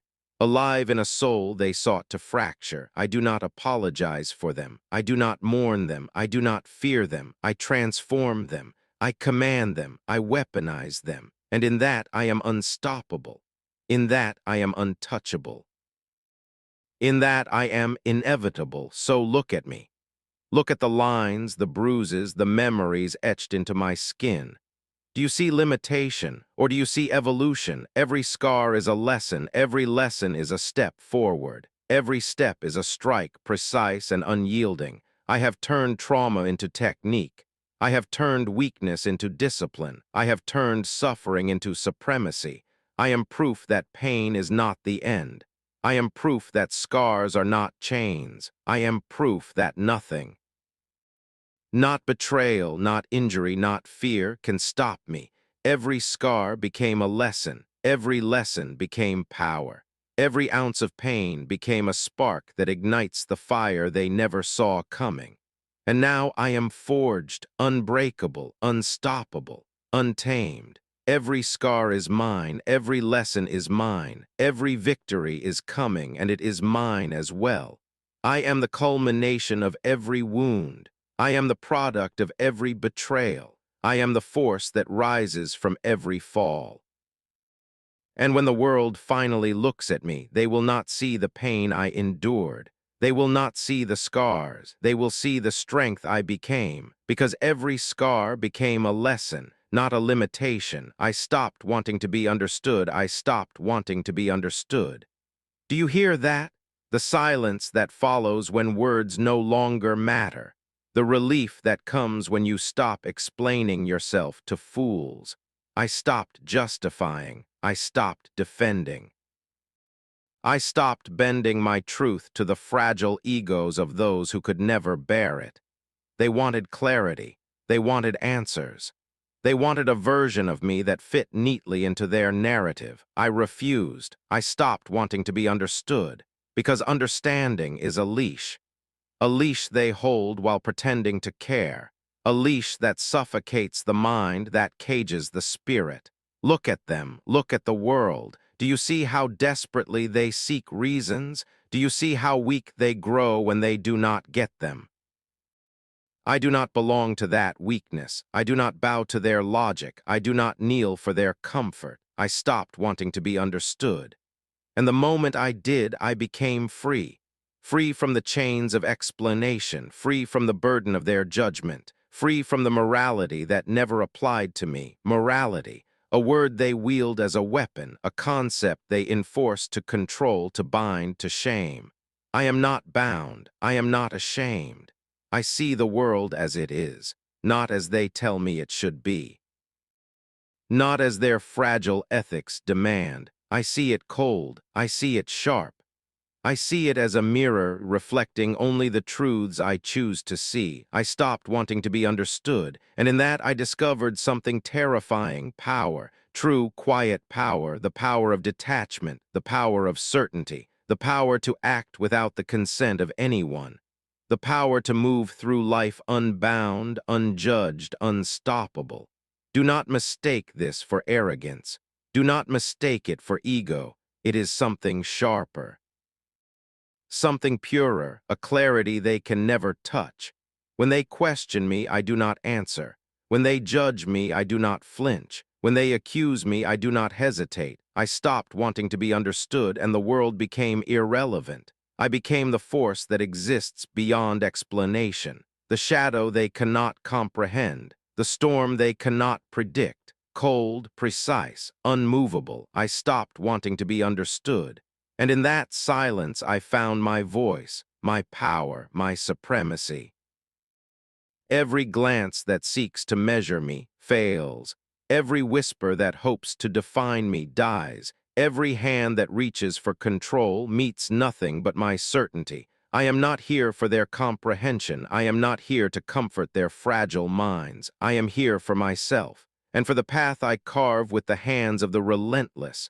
Freedom is not loud. It is not visible. It is quiet. It is sharp. It is lethal. I stopped wanting to be understood, and in that I became unstoppable. No explanations, no apologies, no compromises. I moved through the world as it was always meant to be traversed, not bound by their desires, not weighed down by their expectations, not defined by their morality. I am the architect of my own power. I am the master of my own path. I am the storm they never saw coming. I stopped wanting to be understood, and in that I became eternal. I became what survives, not what is loved. I became what survives, not what is loved. Do you understand that distinction? Because the world will tell you that love is everything. The world will tell you that acceptance is survival. The world lies. They applauded, they cheered, they smiled, but their approval, it was shallow, a fleeting shadow, a currency that never fed me. I stopped seeking it. I stopped begging for nods. I stopped waiting for smiles. I stopped shaping myself to fit their fragile hearts. And in that moment, I discovered the truth. Survival is not gentle. Survival is not kind. Survival does not care for your prettiness or your popularity. It does not wait for your applause. It does not measure your worth by their fragile affection. I became what survives. I became the force that moves when no one notices, the storm that rises silently, the shadow that cannot be controlled. Do you know what that feels like? To shed the need for approval like a snake sheds its skin, to let go of the arms that would hold you for warmth but would tighten to restrain, to stop being their consolation and start being your own weapon. I became what survives, not what is loved. I became the anti-hero of my own story, the one they cannot define, the one who does not ask permission to exist. Approval is weakness. Approval is a leash. Approval is a cage decorated with pretty promises. I chose escape. I chose power. I chose survival. And in that choice, I became dangerous. I became untouchable. I became inevitable. Do not misunderstand me. This is not cruelty. This is clarity. This is reality carved from blood, scars, and fire. This is knowing that the world may not love you, but the world will respect your endurance, your persistence, your refusal to die quietly. I became what survives. I do not bend to their whims. I do not soften for their comfort. I do not pause for their fleeting smiles. I move with precision. I act with intent. I exist without compromise because survival does not negotiate. It does not plead. It does not justify itself. I became what survives, not what is loved, and the world will have no choice but to reckon with me. Every wound, every scar, every night spent in the cold, they taught me lessons no affection ever could. They honed me, they sharpened me.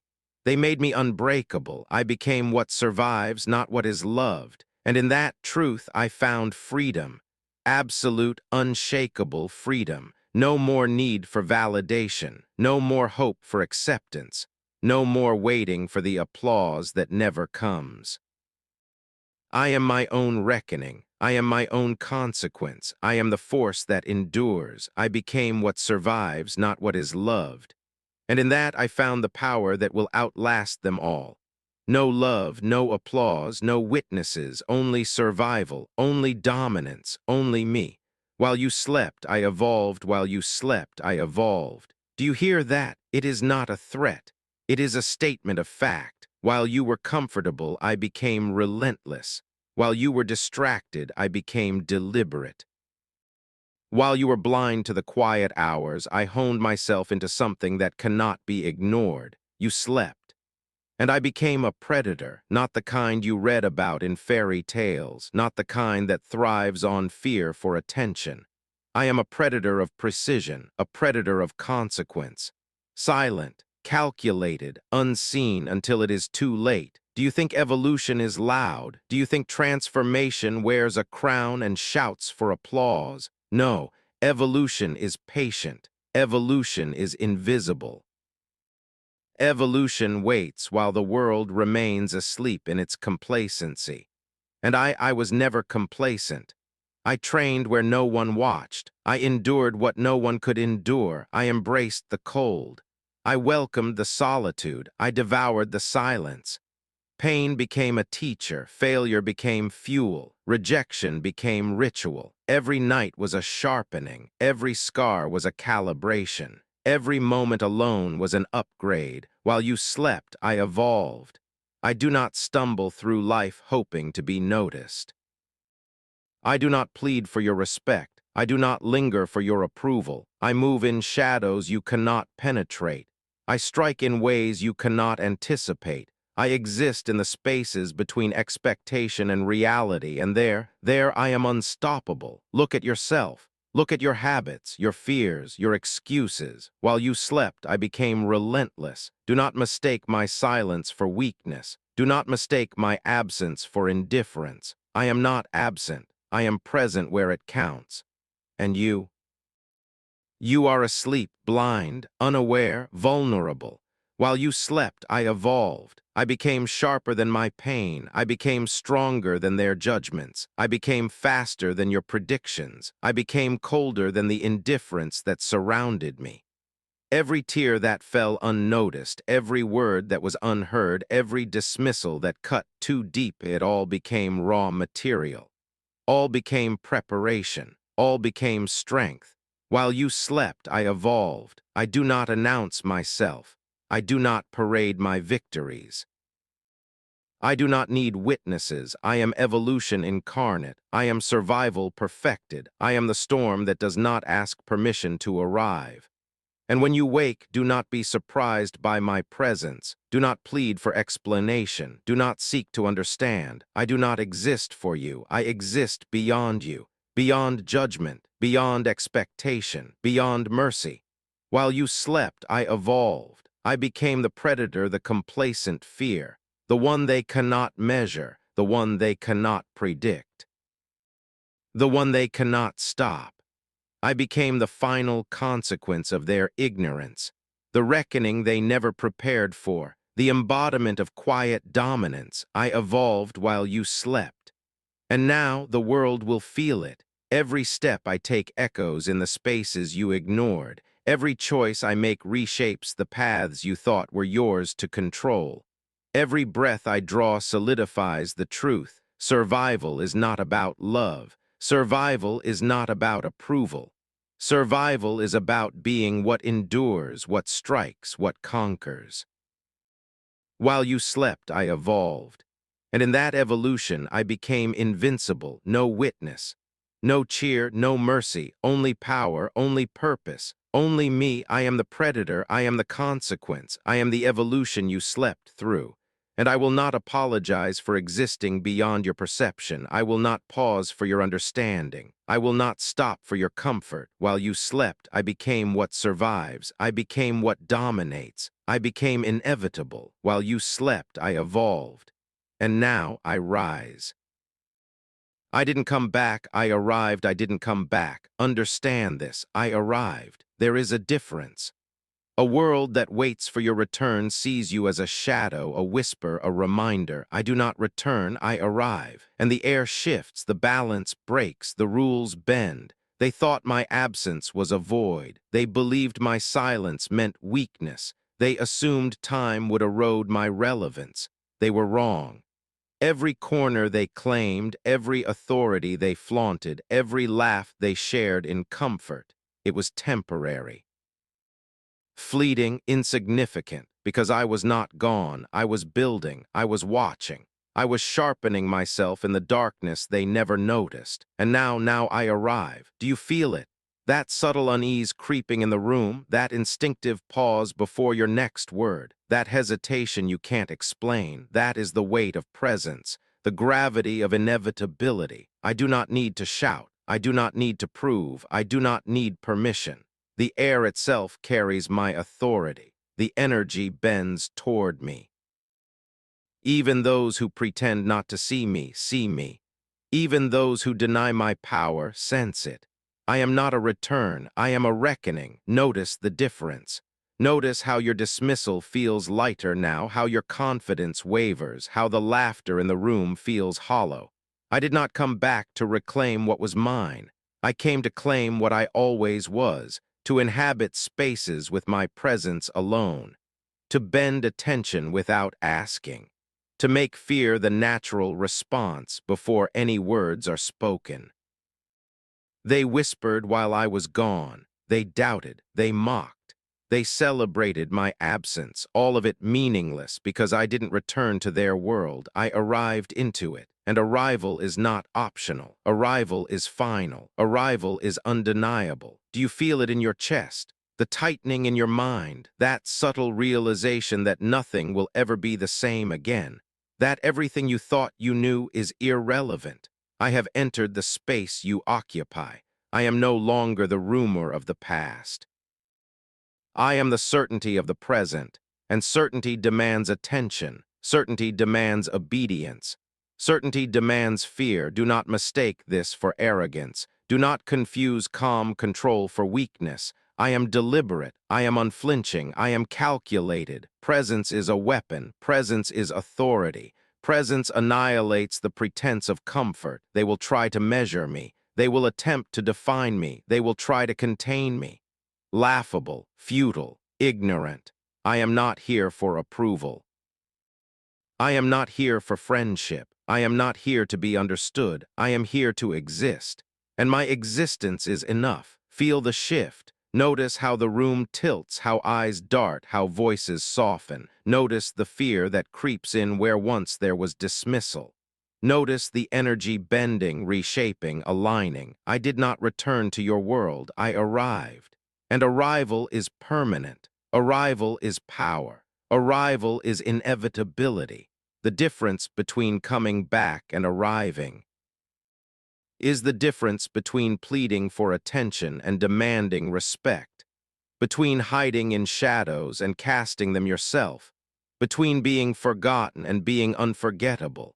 I did not come back, I arrived, and now the world will notice.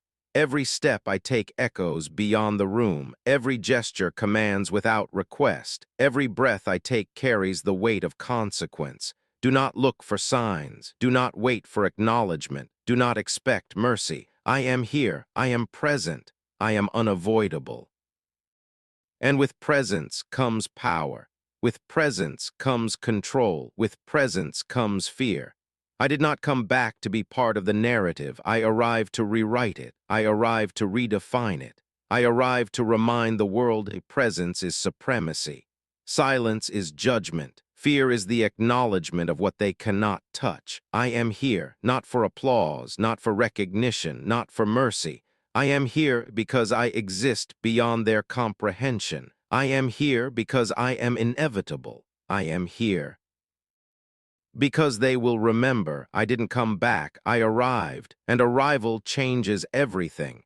You felt it before you saw me, you felt it before you saw me. That is the mark of presence, not announced, not claimed, not begged for, felt. It is in the shift of the air, in the tightening of your chest, in the hesitation that creeps into your voice before your mind can catch it. I do not enter quietly.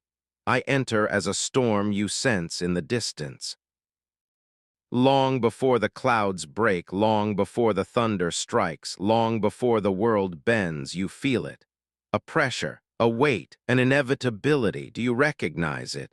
The subtle pull in your mind that whispers, something has changed. The quiet panic that brushes the edges of your awareness, though you cannot name it. That is me. I am the storm you didn't predict, the current you didn't sense, the darkness that moves in patterns only I control. You do not see me first, you feel me. And there is power in being felt, power in the anticipation, power in the anxiety of the unknown, power in the control that comes from making the world recognize you without a word. Notice the tension in the room now, the way every glance tilts toward where I am not even before I arrive, the way your pulse responds faster than reason allows, the way your defenses tight instinctively. That is not fear of my body, that is fear of my mind, of the weight I carry, of the certainty I embody, of the awareness that I am coming, and when I come, nothing remains as it was. I move like wind gathering before a storm. You sense it in the quiet. You sense it in the pause of breath. You sense it in the subtle trembling of what you once called confidence. I am not loud. I am not flashy. I do not announce my arrival with screams or proclamations. That is for those desperate for attention, for those afraid that they are invisible without applause. I do not need to speak. I do not need witnesses. I do not need validation. I am felt before a word is uttered, before a hand moves, before the first glimmer of understanding. And that is the real weapon. The world fears what it cannot see. The world fears what it cannot understand. The world fears what it senses and cannot stop. I am that. Look around. Do you notice how the room tenses even in my absence? Do you notice how whispers die when my presence is acknowledged? Do you notice the instinctive, unspoken shift toward me? As if reality itself has aligned with my gravity.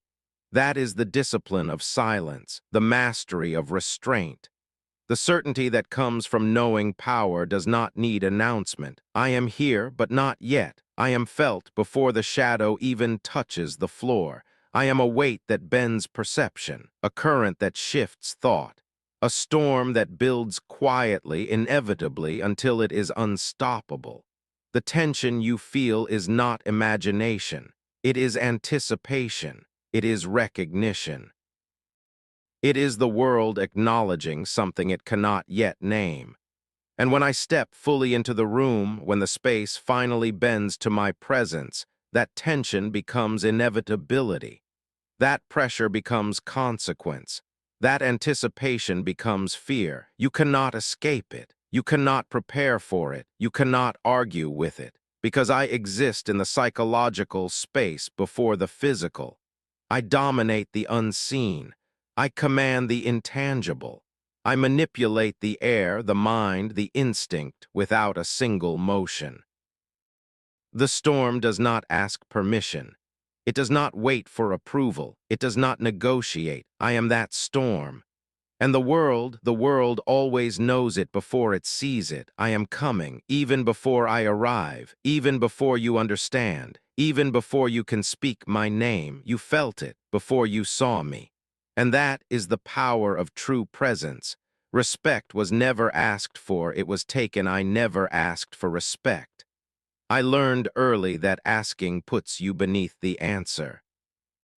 That begging teaches the world how to deny you. That waiting for recognition is how weak men starve in plain sight. So I stopped asking, I stopped explaining, I stopped justifying, I stopped hoping someone would finally see me. Respect was never meant to be requested. It is taken, claimed, extracted from silence and certainty. I did not raise my voice, I did not pound my chest, I did not threaten. I simply became undeniable. Watch how the world responds to that. Not with arguments, not with defiance, but with adjustment. They adjust their tone first, then their posture, then their decisions, because respect does not come from words, it comes from consequence. I became consequence. Once they spoke over me. Now they pause when I breathe. Once they dismissed me. Now they measure their steps. Once they laughed. Now they listen, not because I demanded it, but because reality demanded it for me. Understand this. Respect is born when people realize you cannot be moved, not emotionally, not mentally, not morally. They sense it. The way you do not flinch, the way you do not rush to fill silence, the way your eyes do not seek approval. Silence terrifies those who rely on noise. I weaponized that silence. I let them talk. I let them doubt. I let them underestimate. And while they were busy speaking, I was building something they could not interrupt. That is how respect is taken, not through dominance displays, but through certainty so dense it collapses doubt around it. You want to know when respect truly arrives? It arrives when people stop testing you, when jokes disappear, when casual disrespect evaporates, when boundaries form without being spoken. I didn't correct them, I didn't confront them, I didn't threaten them, I outgrew them, and the world hates nothing more than someone it can no longer control. Respect is not admiration. Admiration fades. Respect stays, because respect is rooted in fear, not terror, not panic, but awareness.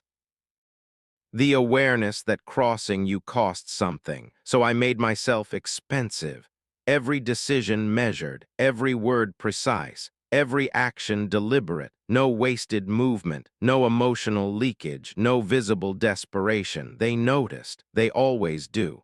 Power announces itself not with volume, but with restraint. I let my discipline speak. I let my consistency speak. I let my absence speak louder than my presence ever could, and slowly, inevitably, respect arrived. Not as applause, not as praise, but as distance. People keep distance from what they respect. They stop touching, stop testing, stop assuming. That distance is the proof. I did not ask for it. I took it by becoming someone the world had to accommodate. And once respect is taken, it never leaves, because fear remembers. I let the world learn its place. Power is not shown. Power is felt. You feel it before you see it. You sense it in the pauses of conversation, in the hesitation behind every decision, in the shift of energy when I enter a room. I learned long ago that people only respect what they fear, and they only fear what they cannot manipulate. So I stopped being manipulable. I stopped being predictable. I stopped being explainable. I stopped being readable. I became the silence before the storm. And the world, it leaned into that silence. It waited. It measured. It prayed I wouldn't notice their weaknesses first. I did. Every misstep, every underestimation, every arrogant glance. I cataloged it, stored it, waited for the perfect moment to make it irrelevant. Because I don't destroy people, I erase their assumptions. I don't strike out of anger, I strike with inevitability. And when I move, it is with precision, with timing.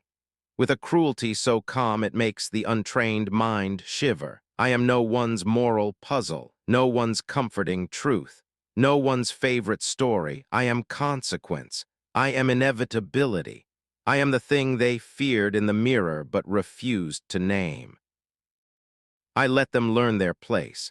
Not with words, not with threats, not with displays meant to impress. I let them watch, I let them wait, I let them bend under the weight of certainty they cannot argue with. And slowly, painfully, their arrogance eroded. Every assumption that I could be controlled, that I could be cajoled, that I could be broken, destroyed. I am no one's equal. I am no one's confidant. I am no one's friend. I am the measure by which all weakness is judged. And they are silent. They are still. They are smaller because I let them learn their place.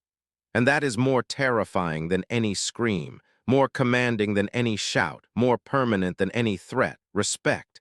It is irrelevant here. Obedience. It is automatic. Fear. It is unavoidable. I am the quiet they never prepared for, the weight they cannot lift, the presence they cannot move. I let the world remember it. I let it sink in slowly. Every glance, every hesitation, every whispered doubt, they are mine.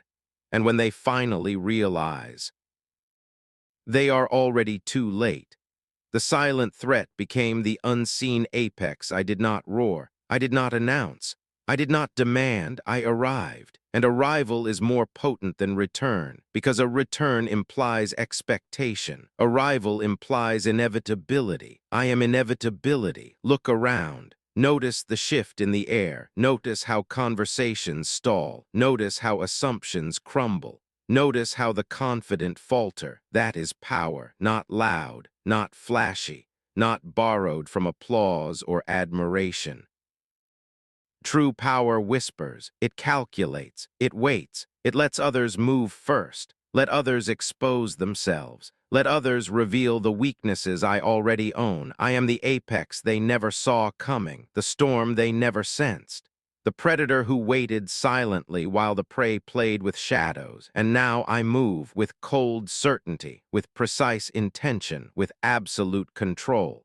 Every decision I make cuts through the noise. Every glance I give slices the air. Every pause I take reshapes the room. The world is no longer mine to plead with. It is mine to command. I am not here to be liked. I am not here to be understood. I am here to exist in a form so undeniable that every attempt to challenge me is already failure. I am authority. I am intimidation. I am presence. And presence is the most lethal weapon. I have spent years in silence, in darkness, in solitude. I have trained in obscurity. I have sharpened every instinct. I have cultivated patience the world never taught.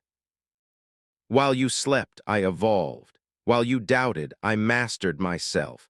While you ignored, I became inevitable.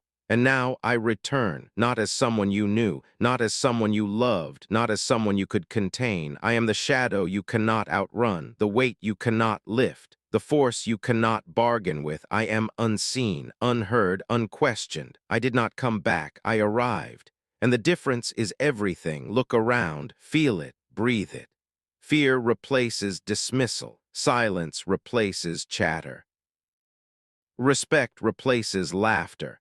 Not because I asked, not because I demanded, but because I am the one who survives, the one who learns, the one who strikes without warning. I am the apex the world refused to acknowledge, the quiet threat it never prepared for, and now it bows, because I do not negotiate, I do not explain, I do not falter. I exist. And existence, when perfected, becomes absolute. Your confidence cracked when I did explain myself. You were used to answers. Excuses, justifications wrapped in politeness so you could stay comfortable. You were used to people bending, over-explaining, trying to be understood so they could be accepted. I used to be one of them, then I stopped talking. And that's when your confidence began to fracture, because silence is not emptiness. Silence is pressure. Silence is restraint sharpened into a blade. I watched it happen in real time, the way your posture shifted, the way your words slowed, the way your certainty lost its edge. All because I didn't explain myself. I didn't defend my choices. I didn't soften my intent. I didn't clarify my position to make you feel safe. I stood still. I listened. I let the quiet do the work. And suddenly you were the one scrambling for words. You see, people mistake explanation for strength. They think clarity is power. They think transparency earns respect. It doesn't. Restraint does. Because the moment you stop explaining, you stop seeking permission. And when you stop seeking permission, you become dangerous. I learned that silence forces others to reveal themselves. They fill the void with their fears, their projections, their insecurities dressed up as confidence. They talk faster, they talk louder, they say more than they should, and I say nothing. That imbalance terrifies them, because when I don't explain myself, you don't know where you stand. You don't know if you've already lost. You don't know if I've already decided. You don't know if this conversation is still happening or if it ended the moment I stopped responding. That uncertainty eats at you. I see it in your eyes, in the way you search my face for reassurance, in the way your confidence fractures into questions. You want me to nod. You want me to clarify. You want me to meet you halfway. I don't. Because halfway is where leverage dies. Silence keeps the upper ground. Silence tells you I don't need your approval. Silence tells you I don't need your understanding. Silence tells you I've already weighed every outcome and I'm comfortable with all of them. That's when the room changes, the noise fades, the energy tightens, the air grows heavy. People feel it before they understand it. The loud ones quiet down, the confident ones hesitate. The ones who thought they were in control start recalculating their position, all because I didn't explain myself. I let you talk. I let you justify. I let you convince yourself. And in that process, you exposed everything. Your need to be right, your fear of uncertainty, your dependence on validation. I don't share that weakness anymore. I learned that real power doesn't rush to be seen. It doesn't argue. It doesn't chase agreement. It waits. It lets others overextend. It lets them underestimate. It lets them mistake silence for absence. And when they finally realize the silence was watching them the whole time, it's too late. I don't explain my boundaries. I enforce them. I don't explain my standards. I live by them. I don't explain my intentions. I execute them. And that's why your confidence cracked. Because confidence built on noise collapses when it meets someone who doesn't need to speak. You couldn't read me. You couldn't predict me. You couldn't control the narrative, so you lost control of yourself. I watched it happen. The subtle panic, the forced laughter, the sudden politeness. You felt it, that shift. The realization that I wasn't playing the same game. Silence became my presence. Restraint became my dominance. Stillness became my authority. And the room adjusted around me, not because I demanded it, not because I announced it, but because silence leaves no leverage to grab. You either respect it or you break against it. I didn't need to explain myself, because power doesn't owe clarity to those beneath it. It only owes results. And by the time you understood that, your confidence was already gone. I wasn't angry, I was precise. I wasn't angry. I never was. What you mistook for rage was strategy. What you called temper was calculation. What you feared as unpredictability was discipline. I had no reason to explode, no need to scream, no desire to satisfy your expectation of chaos. Anger is sloppy. Anger is a reaction. Anger feeds the weak. I am not weak. I move like a shadow that knows its target. I strike like a blade honed to exactness. I act with the precision of inevitability. When I made my move, it wasn't because I felt wronged. It wasn't because I let emotion dictate my steps. It was because the moment required it, and I required control. I was silent while others shouted. I was still while others stumbled. I watched while others acted out of impulse. They think fury is power. They confuse noise for dominance. They fail to see that real control lies in the hand that does not tremble. I do not tremble. Every gesture, every word, every step is deliberate. Every action exact, measured, considered. Lethal in its simplicity. I did not raise my voice to claim attention. I did not let my eyes blaze to instill fear. I let my precision do it, because precision is louder than shouting, because precision endures longer than rage, because precision cuts deeper than any anger-fueled strike. You remember the chaos that others caused. You remember the fire that consumed them. But you remember me differently. You felt the inevitability of my decisions, the inescapable path I carved.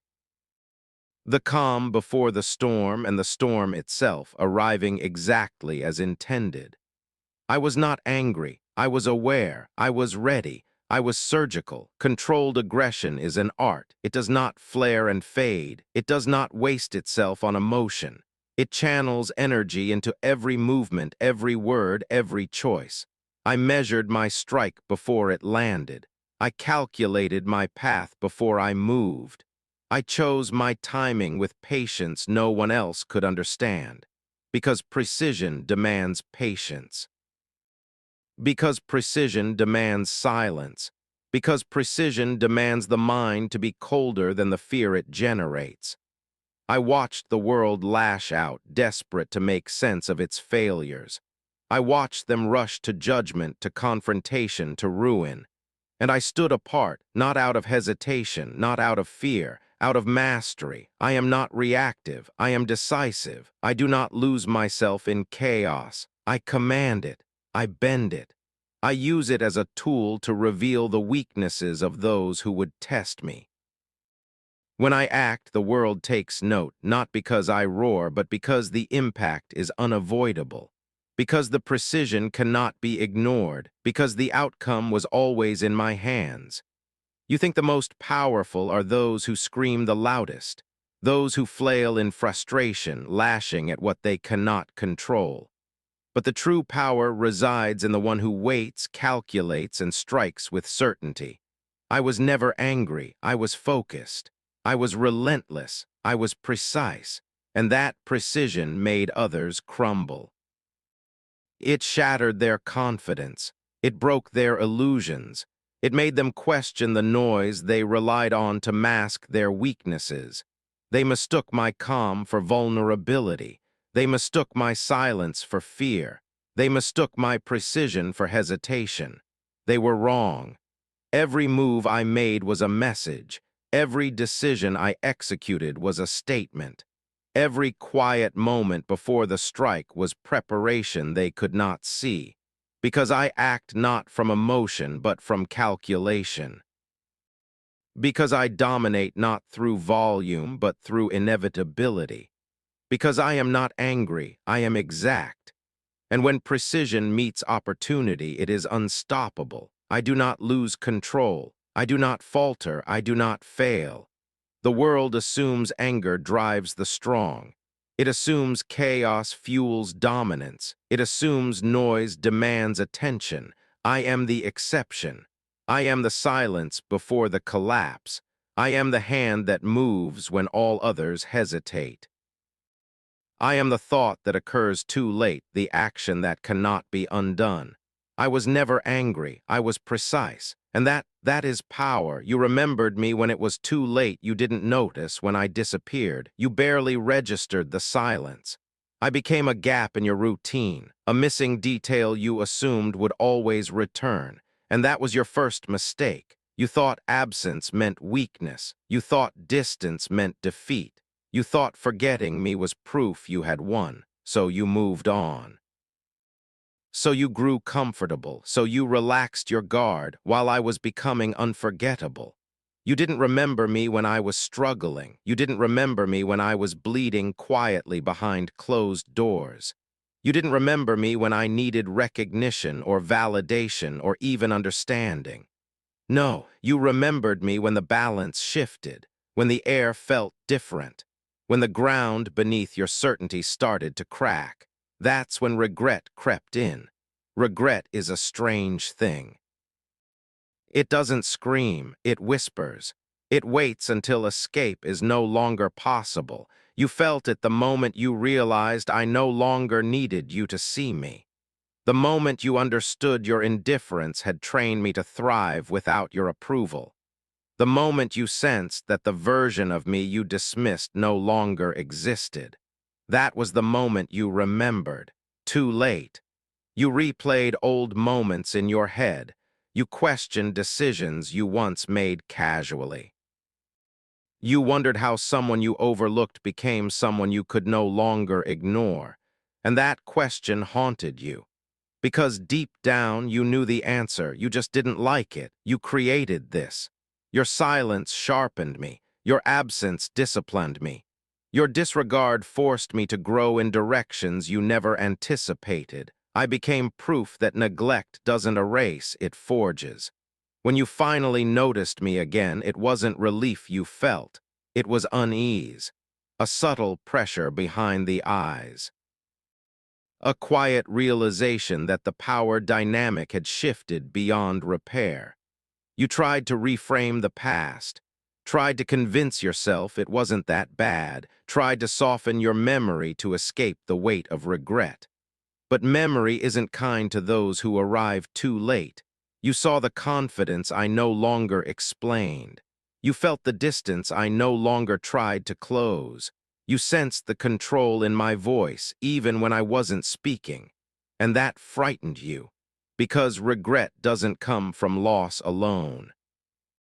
It comes from recognizing what you helped create and knowing you can't undo it. I didn't need revenge. I didn't need confrontation. I didn't need to remind you of what you did. Your own awareness did that for me. Every time you hesitated before speaking, every time you searched my face for familiarity and found none, every time you realized I no longer reacted the way you expected. That was my victory. Psychological dominance doesn't announce itself. It settles in slowly. It lives in the silence between words, in the pause before you decide what version of yourself to present. You felt smaller, not because I tried to make you feel that way, but because I no longer adjusted myself to make you comfortable. That's when regret becomes unbearable. You wished you had paid attention sooner. You wished you had listened differently. You wished you had recognized my value before it hardened into something untouchable. But wishes don't rewrite reality. You remembered me when it was too late to matter, too late to influence, too late to reclaim the position you once held effortlessly. I didn't need you to admit it out loud. I saw it in your hesitation. I heard it in the way your confidence cracked when my name entered the room. Regret revealed the truth you avoided for years. I was never insignificant. I was becoming inevitable. And now, every time you remember me, it isn't nostalgia that follows. It's the quiet, relentless understanding that you had your chance, and you let it pass. You thought silence meant surrender. You thought my silence meant surrender. You mistook restraint for collapse. You heard nothing and assumed there was nothing left. That assumption was convenient, comfortable, deadly. You live in a world addicted to noise, where the loudest voice claims authority, where explanation is confused with strength, where silence is treated like a confession of guilt. So when I stopped speaking, you smiled. When I stopped defending myself, you relaxed. When I stopped reacting, you celebrated. You thought the war was over, but silence is not the absence of power. It is the concentration of it. I didn't go quiet because I was afraid. I didn't withdraw because I was defeated. I didn't stop explaining because I ran out of truth. I stopped because I understood something you never did. Every word I gave you was a gift. Every reaction was fuel. Every explanation kept you relevant. And I decided you were no longer worth the sound of my voice. You wanted answers. You wanted closure. You wanted me to chase your approval one last time. I gave you nothing. That's when doubt began to rot your confidence from the inside. You started filling the silence with assumptions, with rumors, with stories that made you feel safe. You told yourself I had given up. You told others I couldn't handle the pressure. You told the room whatever version of the story helped you sleep. But silence has a way of amplifying truth. The quieter I became, the louder your insecurity spoke. The calmer I stood, the more frantic your explanations grew. The more I withheld, the more you exposed yourself. You didn't realize it at first. You thought you were winning. But control reveals itself over time. I watched you lean forward, waiting for a reaction that never came. I watched you provoke, hoping to wake something you could still manage. I watched you grow uncomfortable with the idea that I was no longer playing the game. Because silence removes leverage. When I stopped responding, you lost your grip. When I stopped reacting, you lost your script. When I stopped explaining, you lost your authority over the narrative. You were loud, I was unmoved. You demanded answers, I offered nothing. And that terrified you, because silence doesn't argue, it doesn't negotiate, it doesn't need permission. Silence stands, it waits. It lets you reveal exactly who you are without interruption. You thought surrender looked like quiet obedience. You thought submission sounded like restraint. You thought power always announced itself. You were wrong. Power doesn't beg to be heard. It doesn't scramble to be understood. It doesn't chase validation from people who only listen to respond. Power chooses when to speak, and when it does, it ends conversations. I didn't need to confront you. I didn't need to correct you. I didn't need to expose you. Your behavior did that for me. The moment you realized my silence wasn't fear but decision, something in you cracked. You started checking for signs, reading into gestures, listening harder for echoes that weren't coming. You needed my noise to feel in control, but I had moved past the need to be perceived. That's the moment dominance became inevitable, not because I raised my voice, but because I removed it. I let the silence judge you. I let the absence of my reaction weigh on your conscience. I let your own thoughts become the battlefield, and they turned on you. You doubted yourself in rooms where you once felt untouchable. You hesitated where you used to command. You wondered if others saw what you were beginning to feel, that you had misread me completely. I wasn't retreating. I was repositioning. I wasn't losing ground. I was letting you overextend. I wasn't silent because I had nothing to say. I was silent because the moment I spoke again, the conversation would be over. This is that moment. Hear this clearly. My silence was never surrender. It was judgment. It was selection. It was the calm before a certainty you cannot undo. I measured. I watched. I decided. And now I speak not to convince you, not to warn you, not to reclaim anything you think you took from me. I speak because the era of restraint has ended. You doubted me when I was quiet. You dismissed me when I withheld.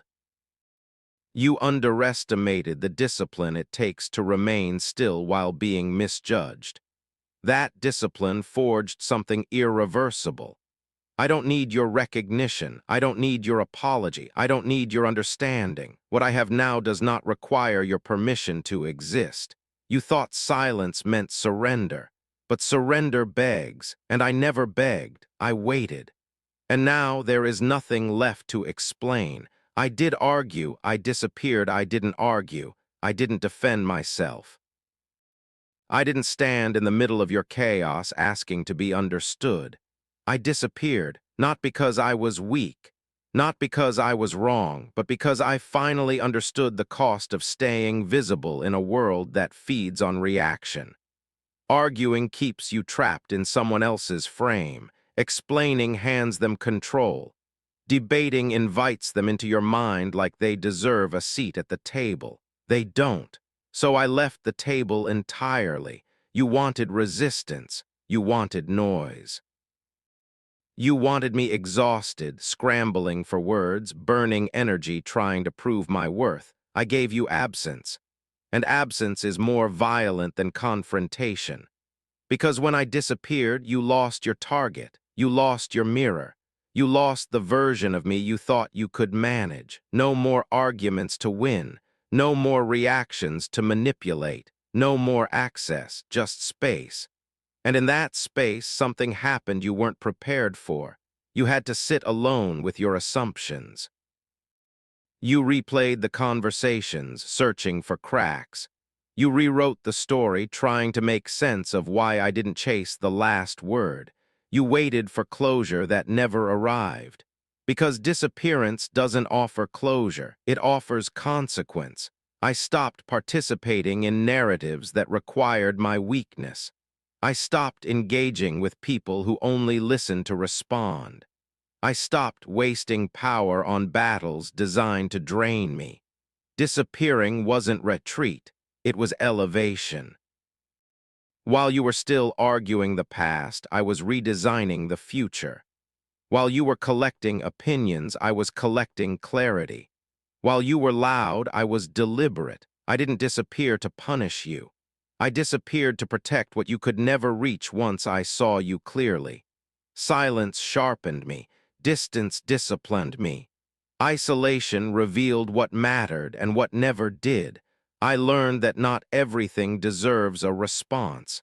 Not everyone deserves access. Not every accusation deserves acknowledgement. Some things deserve erasure, so I erased myself from your reach. That's when the power shifted. You started asking questions without answers. You wondered why your words no longer landed. You felt the weight of my absence heavier than my presence ever was, because disappearance rewrites the hierarchy. When someone expects you to fight and you vanish instead, they don't feel victorious. They feel abandoned by the conflict they needed to define themselves. I didn't disappear impulsively. This wasn't emotion. It was strategy. I removed myself long enough to break the pattern, long enough to see the game without being inside it, long enough to rebuild without interruption. You thought I left to heal, I left to recalibrate, to strip away the noise, to harden my focus, to decide who and what would ever get access again. And when I returned, I wasn't the same piece on the board. I was the hand moving them. You see, arguments keep you predictable. Presence keeps you readable. Availability keeps you controllable. Disappearance destroys expectation. It creates myth. It breeds uncertainty.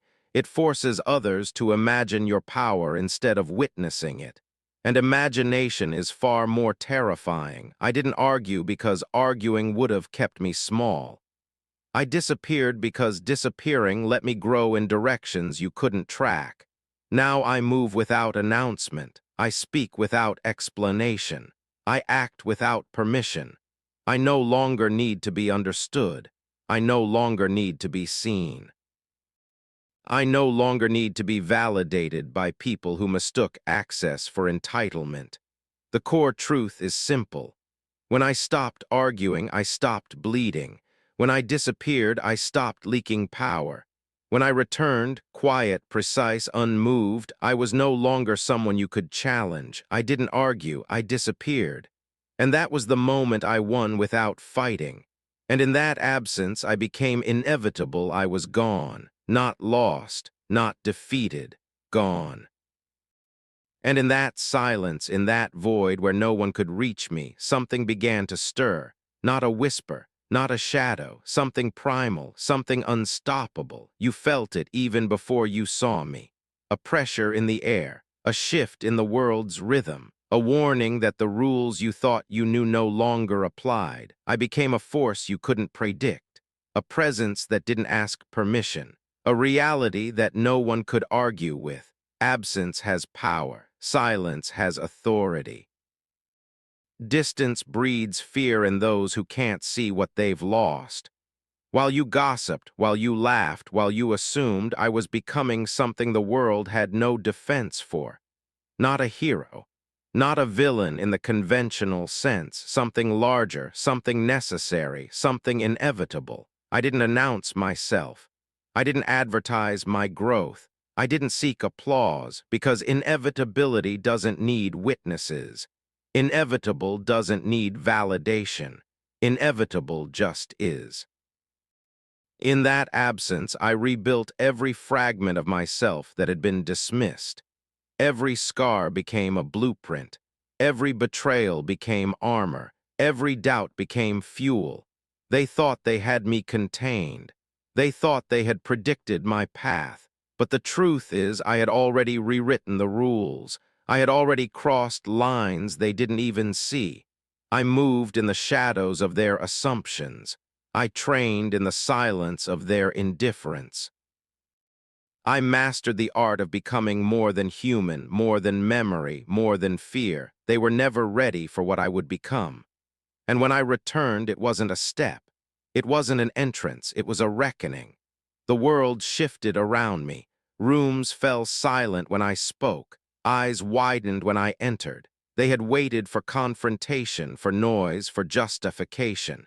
I gave them inevitability. Inevitable doesn't argue. Inevitable doesn't explain. Inevitable doesn't care if you understand. Inevitable just exists, and what exists beyond their control becomes legend. I became myth in the spaces they ignored, a storm forming quietly, slowly, relentlessly, a presence that could not be bargained with, a shadow that would not leave. You will try to remember my absence. You will try to forget the silence. But inevitability cannot be erased. It cannot be bargained with. It cannot be outrun. I didn't return to be loved. I didn't return to be feared. I returned to be inevitable. Every step I take now writes history.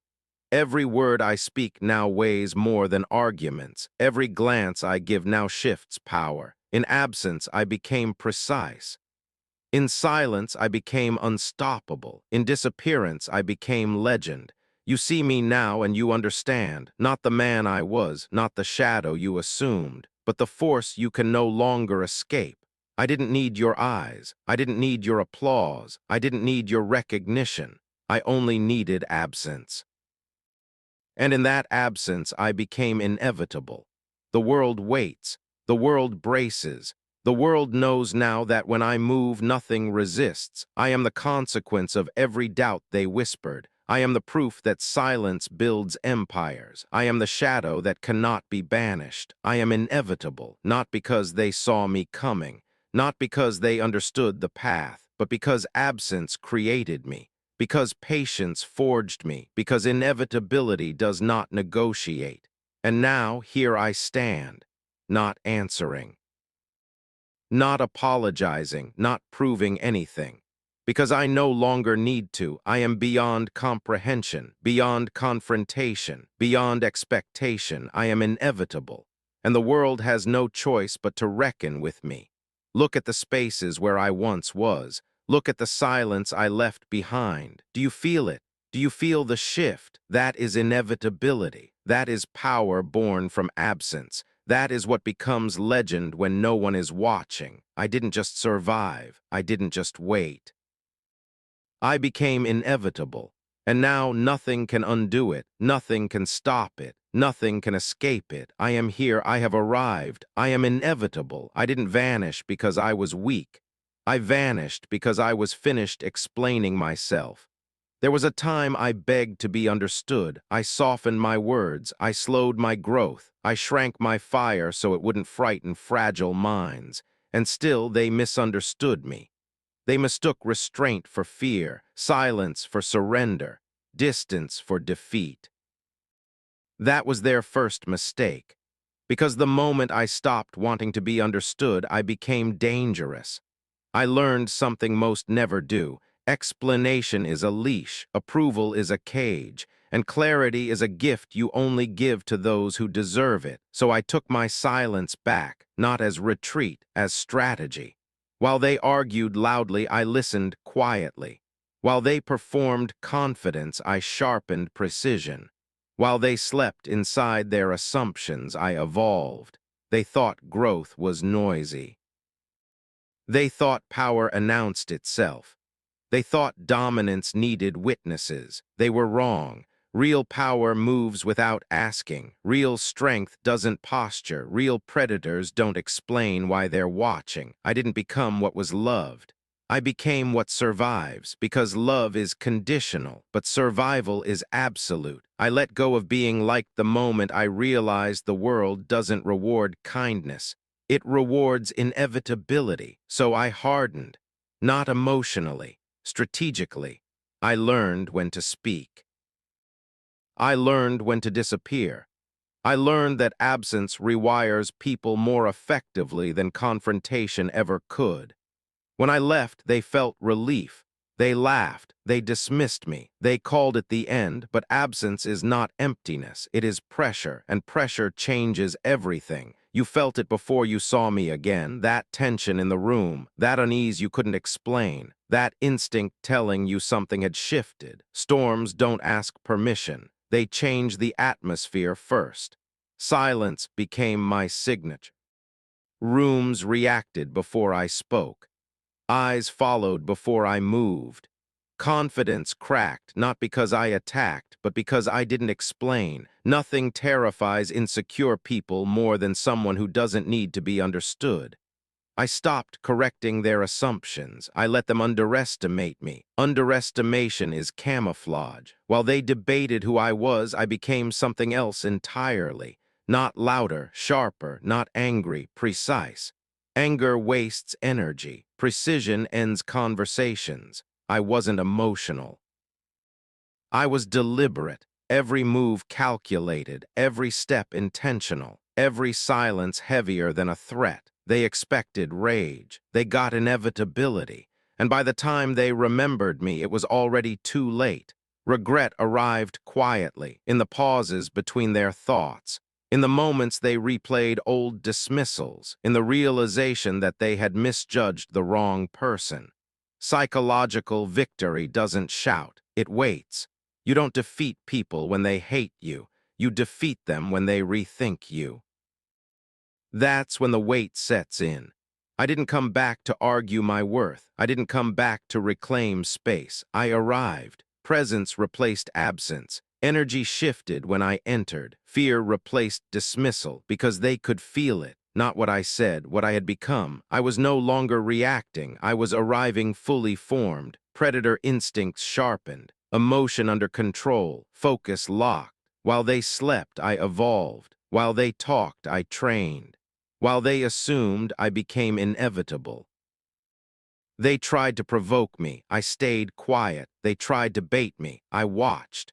Silence dominated the room because silence no longer meant uncertainty. It meant confidence, the kind that doesn't need applause, the kind that doesn't seek approval, the kind that makes others explain themselves. I didn't argue. I disappeared, because disappearance is power when return is guaranteed. And when I returned, I wasn't familiar anymore. I was pressure. You could feel me before you saw me, like air before lightning. Like gravity before impact. I wasn't angry. I was exact. Every word measured. Every movement intentional. Every silence surgical. I let them remember me only after it mattered. That's when regret hits hardest, not when you lose someone, but when you realize what they became without you. They finally understood, not who I was, what I was. And in that absence, in that long silence they mistook for surrender, I became something mythic, a name mentioned carefully, a presence respected instinctively, a force that didn't need explanation. I became inevitable, not because I demanded it, because I earned it in silence. Inevitable doesn't argue. Inevitable doesn't convince.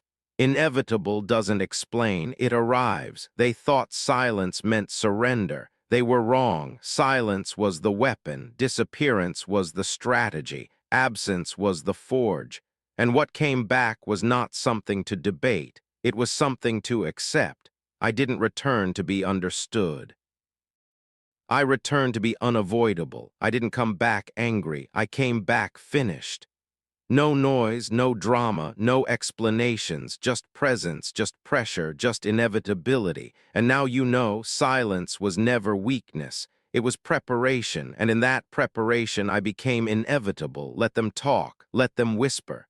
Let them spin their stories, let them decide who I am. Let them debate, dissect, and doubt. I am not here for their opinions. I am not here for their applause. I am not here to fit into their fragile expectations. Let them talk. I am the consequence. I am the result. I am the proof of what they could not see. Every word they speak echoes into nothing. Every rumor crumbles against what I became. Let them talk. I forged myself in silence. I trained in obscurity. I sharpened every edge while they wasted breath. I became precise while they guessed wildly. I became unstoppable while they argued endlessly. Let them talk. Their doubts were my fuel. Their underestimation was my weapon. Their disbelief became the soil in which my power grew. Let them talk. I am the sum of every insult they ever flung. I am the accumulation of every disregard. I am the embodiment of every time they said I couldn't. I am the living answer they were too blind to prepare for. Let them talk. Let them fear. Let them panic. Let them realize too late that words cannot contain what is already done. I am the result of my own making. I am the consequence of their blindness. I am the shadow they never noticed until it eclipsed them entirely. Let them talk. I am not here to explain. I am not here to justify. I am here to exist as the outcome they never predicted. Every doubt they had feeds the weight of my presence. Every scoff cements my inevitability. Every sneer becomes a monument to what they cannot stop. Let them talk. Let them call me names. Let them speculate. Let them think themselves clever. I am beyond clever. I am beyond their comprehension. I am beyond argument. I am the silence that cuts deeper than noise. I am the patience that outlasts chaos. I am the predator they never saw coming. Let them talk. Because while they speak, I rise. While they doubt, I sharpen. While they guess, I conquer. Let them talk. I am not defined by their voices. I am defined by my actions. I am defined by results. And results do not lie. I am the living answer to every word they wasted. I am the reality that renders opinion meaningless. I am the proof that silence is louder than any shout. Let them talk. I am the storm. I am the shadow. I am the consequence. I am inevitable. Let them talk. And when they finally realize, it will be too late. I have already become what they feared. I have already arrived where their words cannot reach. I am not what they said. I am not what they hoped. I am the result.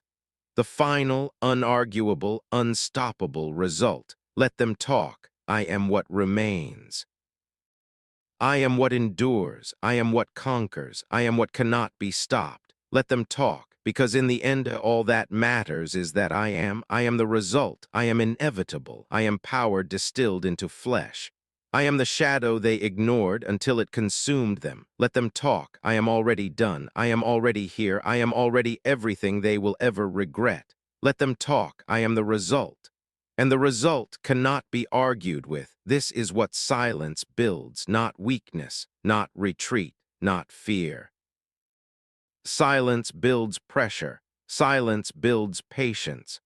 Silence builds something you cannot see coming until it is already standing behind you. You thought silence meant I was finished. You thought it meant I had nothing left to say. You mistook absence for defeat.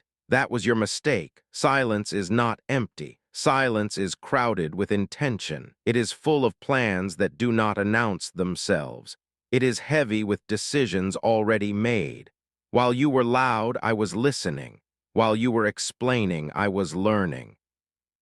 While you were performing strength, I was becoming it. This is what silence builds. It strips you of the need to impress. It removes the craving for validation. It kills the habit of proving yourself to people who never deserved the explanation. Silence teaches discipline. Silence teaches restraint. Silence teaches you how to sit with power without wasting it. I learned that the loudest people are usually the least dangerous. They warn you before they strike. They announce their intentions. They beg to be noticed. I learned something else. Real power moves without sound. It shifts the room without touching anything. It changes outcomes before anyone understands how. This is what silence builds. It forges a presence that does not argue, a confidence that does not negotiate, a force that does not need permission. I stopped correcting people. I stopped defending myself.